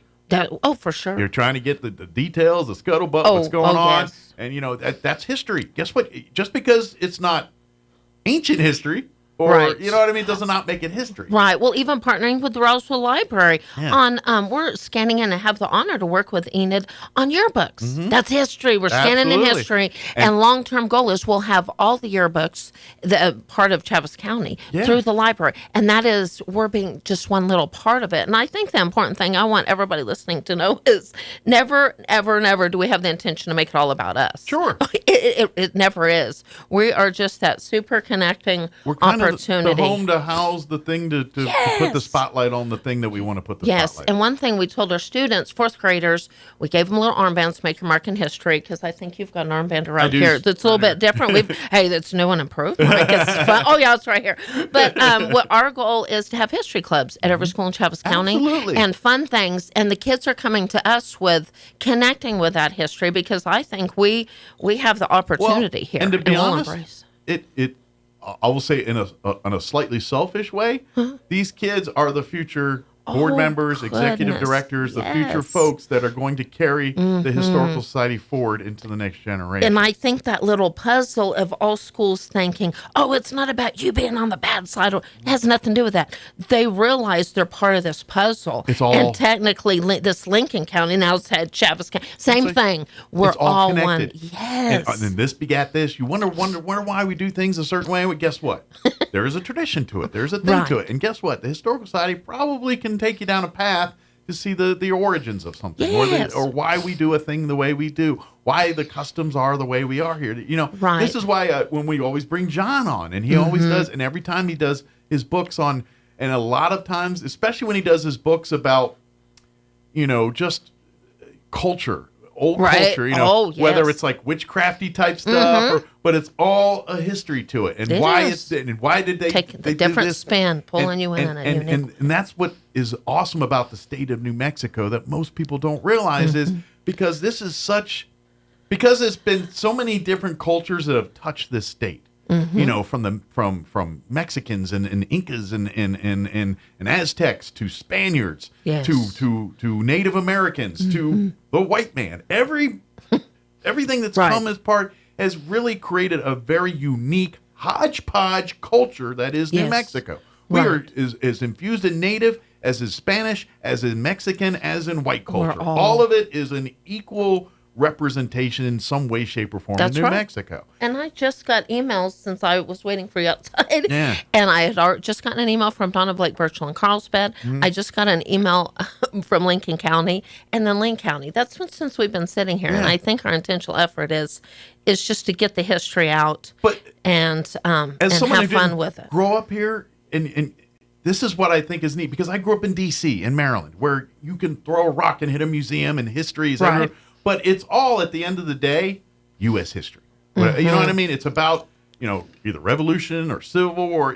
For the most part, it's our history of America. Right. Yes. And when I came to New Mexico, I didn't think much of, I'm like, what kind of history, Civil War It's yet. different. You know what I mean? Well, and it's And different. then when I got here, I was like, holy cow. At the end of the day, the history and culture is way deeper in New Mexico than It really anything you're going to see on the East Coast. And because we didn't settle this in modern times as more recently as that area, people don't think. And I'm like, no. When you go to Santa Fe and you're seeing churches that are the oldest buildings in this country, Yes, and that's... think you wrap your head around that. You know, there's literally buildings that have been here before we even thought of a White House or a Capitol Right. building No, or it's so a true. Washington Monument It's or true. any of these iconic buildings we look That's at today. right.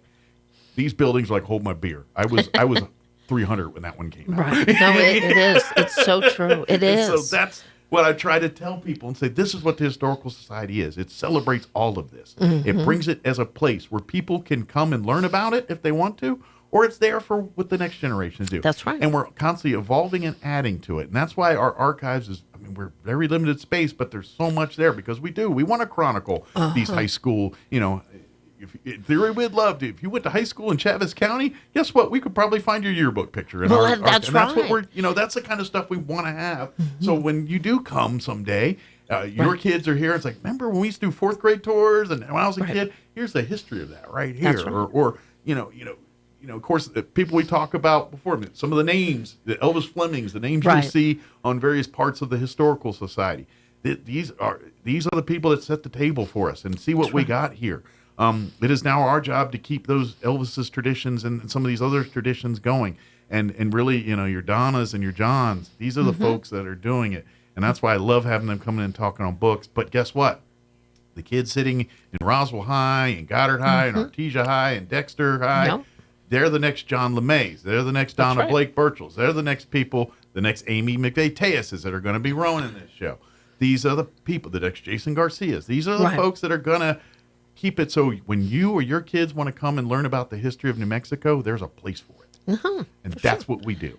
And I know it doesn't necessarily put food in people's bellies or give people sleep at night. But you know what? When all that hits the fan, guess what we're doing? She's out working in any way, shape, or form. Do we need to?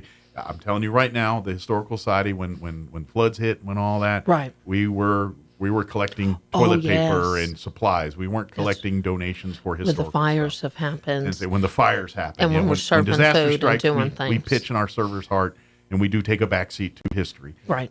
Sort of. It's always in our forefront. Right. But we're guess celebrating what? history, we also but we're recording it. we're celebrating history, but we're getting our hands into And things. guess what? And 20 reaching years in. from now, people say, what happened to that flood of 24? Guess who's going to have the stuff for it? Right. It's going to be us. That's right. And this is what we do. That's right. And so we'd love for you to support it by participating as a volunteer, by making donations, by becoming a member. Serving as a volunteer in any way. Oh, as a sure. And like when we kind of started this conversation, if you think we're doing it wrong, rather than take your pot shots online, come on down and get in the dirt with us and say and help and why where we we're doing do it wrong, what show we us. do. Because guess what? Well, if we're right, we'll fix it. Because the last thing we want to do is do it wrong. Oh, for sure. But I might find out is maybe what you think we're doing wrong might be like you just don't see all the angles. Like something might look wrong from your perspective until you see all perspectives. And now you're like, now I understand why you do that. And 99% of the time, when you're mad about something on Facebook or social media or whatever, you peel back a layer of that onion, you're going to be like, oh, okay. Oh, okay. And that's all I'm saying is For sure. And I get it. It's fun.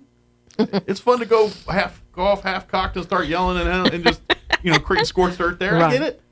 But once you peel back a layer, you're going to probably end up feeling foolish.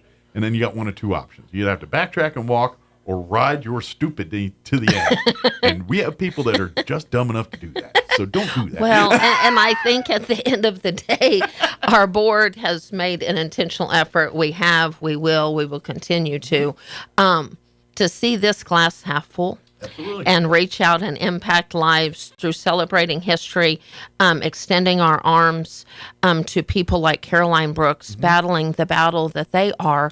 And I'm going to sit with her this afternoon. And whether you're with your Roswell Museum, and that's something else, ladies and gentlemen. If you think museum, when I say one museum, I want to say 7. And somebody the other day said, "Oh, we don't have 7." Oh no, we do.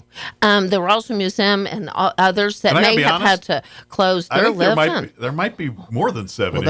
You're exactly right. I feel like there's a few small ones we're missing. The hidden treasures. Yeah. So I think our family is rich and true and large, and we're stronger together, and we're resilient together, and which leads me into the Art and M event coming up that I know that Caroline was on the radio for you, in April the 12th, and that's actually part of the Teen Leadership Institute weekend. But again, we're doing things. It's busy, but thinking about things, just rattling things off because they're rolling. You know, Mike, watch out because my brain is rolling. Ladies and gentlemen, let's take a quick ride. So tomorrow it's spring break. If you're home and you're cleaning and you're doing things, get up early, stop by the museum. We're going to be at the pole at 9 o'clock. Yes. Pray with us at the pole, and then go eat your breakfast and enjoy this great community.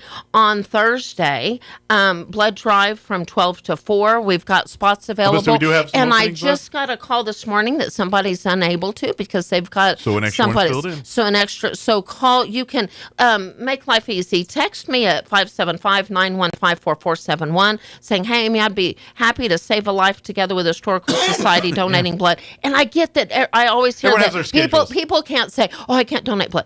Okay, then call somebody that you know will. I get it. If you're at certain meds and certain things, you're not allowed to. And if you're too busy, say, "Amy, I don't have one." Yes, Amy, I don't have time to just text 575-915-4471, and we'll get you signed up to donate blood. And That's no problem. And I also get, because Historical Society is one of them. There's the Vitalant has. Thank God they have them. Yes. Regular. I guess partners that every 3 months, like clockwork, they're going to have their blood drive. We already have ours next one booked and for we August. are one of those. And I get it. So sometimes people are like, no, I always go do mine at so-and-so church or whatever. Great, right, awesome. That's perfect. But what I'm saying is if you don't, or perhaps, your schedule got off kilter, and I'm saying come out here on this week to the Historical Society, get in on that. And here's the thing, and I'm not trying to brag, but I'm going to brag. Amy don't let you just go in there and donate blood. Oh, yeah, we have unique things. For the first 5, we have unique things. Yeah. And we just have a spot open, so the first 5 people that come, they're going to get really cool things. Yeah, she gives you swag. You get, you leave out of there probably more in your hand than you left with. Oh, it's really fun. We have fun things, different things. You donated a pint of blood, but you're walking away with 10 more things. Oh, yeah, bag in hand. I love it. Bag in hand with a smile and thumb. I'm just saying, if you want a little extra perk, a little extra swag with your donation, for sure. maybe make an appointment as part of our group. And, of course, if you've never done it, come go. It's really easy. And I will offer you this. If you want to, if you're in a rush, if you go to Vitalant's website, you can kind of pre-register and answer all like the questions they ask. Knock it out. And so when you roll in there, you literally, they check in and then they roll up your sleeve and get to work. That's exactly right. So if your time is narrow, you can do a lot of, especially if you're a first-time donor. If you're a regular, it really is like check-in. But for your very first time, they want to know a little bit about you. They want to know your medical history, making sure you're eligible to donate, and so forth. Do your homework. They do have some, obviously there's certain medical conditions, and I think if you visited certain parts of the world within a certain amount of time or recently, that does disqualify you too. For sure. So they got to whittle through that first, and once they do that, then it's game on. But you can do that in advance online at Vitalant's website. That way, you don't have to wait an extra 30 minutes doing all that. That's exactly right. While I'm thinking about it, also, I'm actually going out to New Mexico Youth Challenge Academy this week. Their amazing new group that will be graduating in June. I can't believe they're halfway. Oh my goodness. Graduation so like if next you're week. if you're listening, scholarships. So let's talk about scholarships. The deadline's 28th for applications for high school seniors offering humanities. Next week, yes. We're a week away. We're offering scholarships, $1,250 scholarships in humanities, STEM, and character. And if any pertain to your apply, you can apply for more than one. That's for high school seniors. Continuing education. Any individual. Is this a second year or third year we've been doing that now? Thanks. Third year? Okay. Yes, but continuing ed. Continuing ed means that you are enrolled in a trade school or college. Yeah. You can be 18, you can be 50, you can be 60. Absolutely. There's no age barrier. Only as long as you're you're enrolled. That's exactly right, because it'll ask for your transcript. You got a semester or two under your belt. That's right. Yeah, that's it. If you want to log on to roswellnmhistory.org, information. There's no paper applications. They're all going to be Google Docs. I know they're operating and functioning because, Mike, we've got a healthy list already. Awesome. We have a lot of applicants. So nothing would make me happier is a listener to say, you know what? I would be thrilled to become a scholarship member of the society and making another scholarship opportunity, whatever. The Hayes family has been a huge beacon and example for this.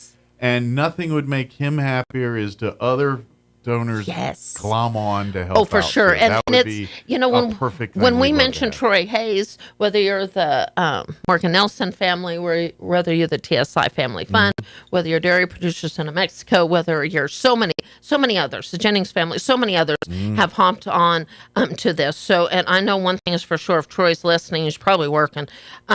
It's not just about them. Yeah, when he's not donating, it's he's about a hustling. family. That's right. It's about the family of giving, not about one Absolutely. individual. And it so, is. So yes, if this inspires you to also donate a grand or whatever you can afford, that would be amazing. Any amount. Because Any amount. I'm going to tell you right now, all the applicants are deserving. Oh, Almost every single one yes. of them are amazing applicants. And I'm telling you, the people on the committee do this every year. They have literally It's a big knockdown, committee. drag out, discussions on who's more deserving. Spreadsheets, numbers. And so it is, and to be honest, it's because it's you're asking people to pick their favorite kid, and you know how hard that is Oh to my do. gosh. It really is. It's you can't do it. No. So but that's what they're tasked with. So you do make it so much easier Oh, on yes. these folks when you say, you know what, here's an extra 1,000. Yes. Make sure that kid gets Oh, one.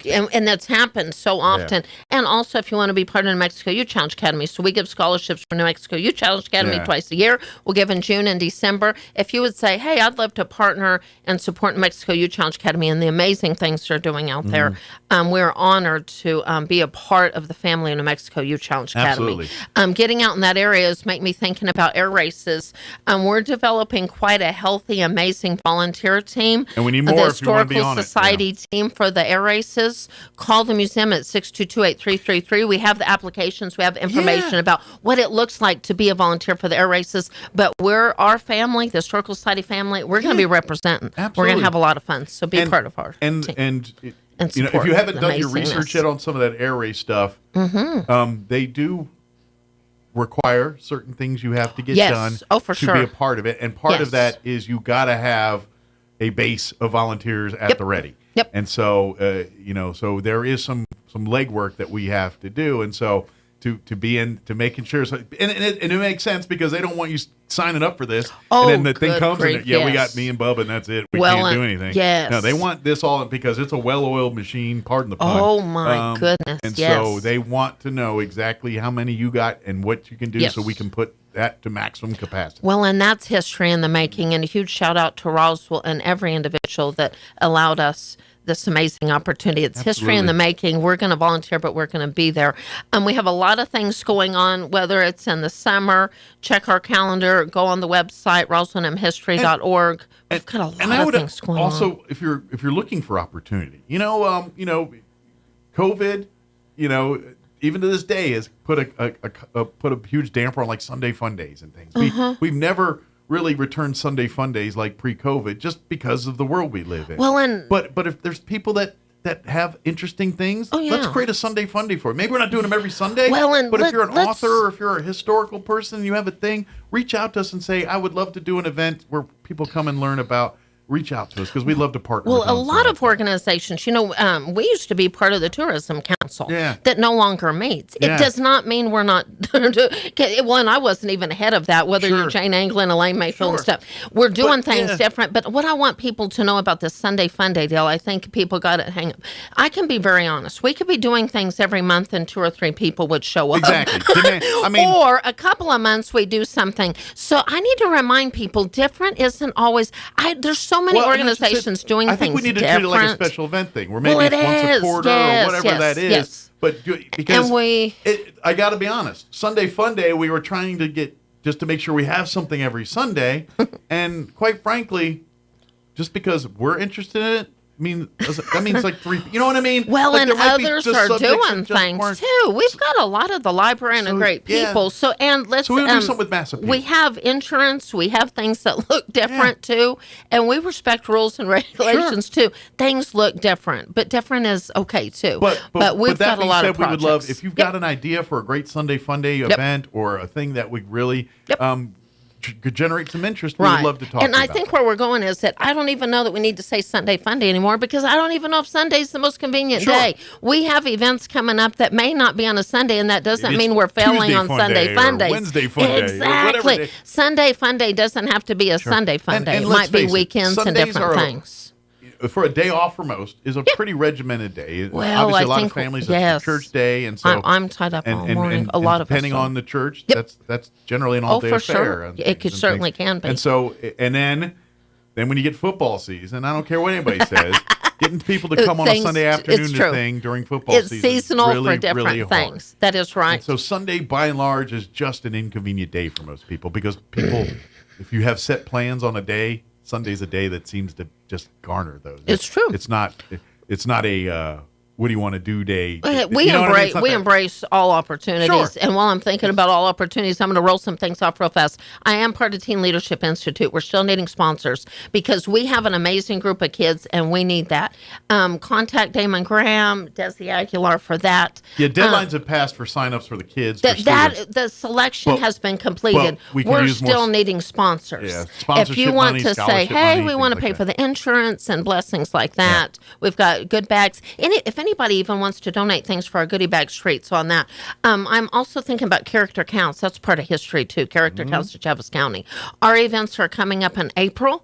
If you want more information to be part of our council, part of the board, or to celebrate teachers and badges and on the badge and stuff, be part. Seasons are coming up. The seasons, and see, it's all part of history because at the end of the day, when I think character counts, I think Alvin Jones. That's part of that continuing legacy. Sure. Ladies and gentlemen, this is all history, and we need to continue that legacy. And that's the beauty of it. Like, if you didn't grow up with in the Jones era, so to speak, and then you come in today and see a bunch of people with little bow ties, you're like, what's that? What? You know what I mean? But that's the good thing. Bow tie because Tuesdays, people say, why all these keeping people that wearing legacy. bow ties? And then, let me tell you about That's Mr. right. Jones here. When Travis Ackerman has Bow Tie Tuesday at Valley View, that matters in that legacy, and so he's that's so why part. I love that stuff. Yes. And so because for people that know, they know. People that don't, hopefully it spawns them to ask what it's about and to learn about. The archive facility is available for rental. Things you just need to get your own insurance policy. But call the museum for more information on renting the archives. We do have a kitchen in there, so if you need to serve food, we got covered on that. 622-8333 for more information. And I sure have seen a lot of pictures being taken around our museum. That blooming tree is there. And it is pretty season for the Historical Society. it's beautiful. Yeah. Geocaching. Danielle Gonzalez was taking pictures, and she said, Amy, I didn't know we have geocache, ladies and gentlemen. The Historical Society has geocache. And if you said we haven't talked about it, we have. We have so many things going on. I think people can't keep up with us. Yeah. So we have geocache. If you don't know what that is or want more information about that, call the museum 622-8333. We're part of an international connection with geocaching. Okay. So that's a big deal in the world. Mike, let me tell you how big it is. I got to learn a little bit about it Mike, myself. this is a big deal. Is it something like that? Geocaching. So we have a that little different? box on the property by the cistern and go online to geocaching. Mike, we had a woman fly into Roswell, have lunch, validated our geocache, and then headed back out of town. She literally stated, I don't have time to take a tour. I'm going to watch your video online. I really love this, but this is something bigger than what I realized. So geocaching is the thing. And even Danielle Gonzalez that takes pictures for everything, she had no idea about it. So if you want to know more about geocaching, it allows travels. Even we're in the grouping with Hawaii. Okay. So see, it's a large grouping. So log on to more. And I guarantee you one thing, if you need more specifics, I probably don't have all the answers, and I'm not ashamed to say I don't know. I have a number. 20-something to explain it. I have the individual that knows, and will be happy to help you. So that's just cool. fun things. Yeah, just fun things. To me, this seems like almost the high-tech version of like the painted rocks or something like that. You know what I mean? Oh, and we've had that, and then somebody was just asking me about what is that Pokemon game or whatever? Because if that's still a thing, well, it was because somebody was talking about. I learned all. Yes, for sure. So all these fun things. I don't think you see as many people walking around the courthouse lawn anymore. That's exactly right. Museum Day is still a thing. We'll be talking more about that and so many things. We love this community and so many things going on. Please come be a part of it. Please come do. out. RoswellNMhistory.org is our website. Yep, 622-8333 for phone number. If you want to learn more about the scholarships, get those things in. Of course, Mother's Day, Father's Day, all these holidays around the corners. If you're looking for gifts, from anything from Peter Hurd prints to authored local authored books. Yep. To some other cool stuff. We got it all. Direct information to the archive facility, 622-1176. Anything you missed or want more information about it, historydirector@outlook.com. We're still collecting loose change. Hey, spring cleaning. Yeah. Spring cleaning. Collect your loose change. Give us a call. We'll pick it up. Yeah. Bring your loose change. Yeah, Every or penny if you have counts. to be around town, want to drop like Yes, we've had one in peppers. here. Ours is a little light because I don't get a lot of traffic, but That's okay. Drop. We got them here. Yes, we've got one. Yes, so many Come different by, areas. good, so. Excellent. Well, thank you as always. I appreciate you very much. We'll see you next time. Have a great day. Again, folks, if you're looking for help, reach out. There's so many different, and if you want to help out with scholarship, we'd really love to have you. I would really like it to where we get as many of these kids money for college as humanly possible, because every single one of them usually deserve it at the end of the day. That's right. Their stories, what they tell. You're like, how can you deny this kid? That's This our kid's- future. Yeah, It's part of our history. That's part of the legacy of the Historical Society. absolutely. So thank you. Thank you. All right, 9:56. Quick break before they kick me off the radio. Don't go away. You're listening to Mornings with Mike Winters. Innovation, service, integrity, and knowledge. J.S. Ward and Son Insurance Agency. Auto and home, life and health, personal and commercial. Bonds too, since 1925. We have the coverage for you. Innovation, service, integrity, and knowledge. J.S. Ward and Son Insurance Agency. What made Roswell Hyundai the #1 used car dealership in southeastern New Mexico? Great selection, great savings, and great people. Roswell Hyundai has an amazing selection of makes, models, and model years to choose from. If you can't find it, Roswell Hyundai can get it. And Roswell Hyundai will take any trade. The experts at Roswell Hyundai will work with you to get you behind the wheel of your next dream ride. So, what makes Roswell Hyundai the #1 used car dealership in southeastern New Mexico? You do! Come check out the Used Car Supercenter only at Roswell Hyundai, 1909 West 2nd. Coming this April 4th and 5th, the My Ashley Foundation, in cooperation with the Downtown Lions Club in Artesia, New Mexico, present their first annual golf tournament and banquet featuring guest speaker Kevin Sorbo. Now, I am very excited to be heading to Artesia, New Mexico on April 4th, 5th, and 6th for a very special weekend with our dear friends Mark and Lorraine Richards and the incredible My Ashley Foundation. Friday night, we're going to kick off things with a very special dinner and an auction. And then on Saturday, we're going to hit the golf course, which is my favorite thing, for a day of fun, laughter, and maybe even a little competition. I do get a little competitive. And on Sunday, we're going to be gathering up for a time of worship and fellowship at Harvest Fellowship Church. You don't want to miss this. Be sure to bring your tickets. Grab them right now and join us in supporting this incredible outreach that are making a real difference in Artesia. And I hope to see you all very, very soon. God bless. For golf reservations and sponsorships, call the ACC Pro Shop 575-746-6732. And for individual banquet tickets, call the Artesia Chamber of Commerce 575-746-2744. All proceeds will go to the Artesia Lions Club and the My Ashley Foundation to support the organization's community service and outreach programs. Springtime is coming quickly, and that means it's time for the Spring Open House for high school students and their parents at Eastern New Mexico University. Join us Saturday, March 22nd, as we welcome potential students and their family members to campus. ENMU will feature campus tours, opportunities to meet with current students and professors, information on scholarships, and chances to win great prizes. Sign up today at enmu.edu/open house. Eastern New Mexico University. Student success. That's what we're about. Clyde Lewis and Ground Zero is now in Roswell on 106.5 FM. KEND Roswell. Breaking news this hour from townhall.com. I'm John Scott.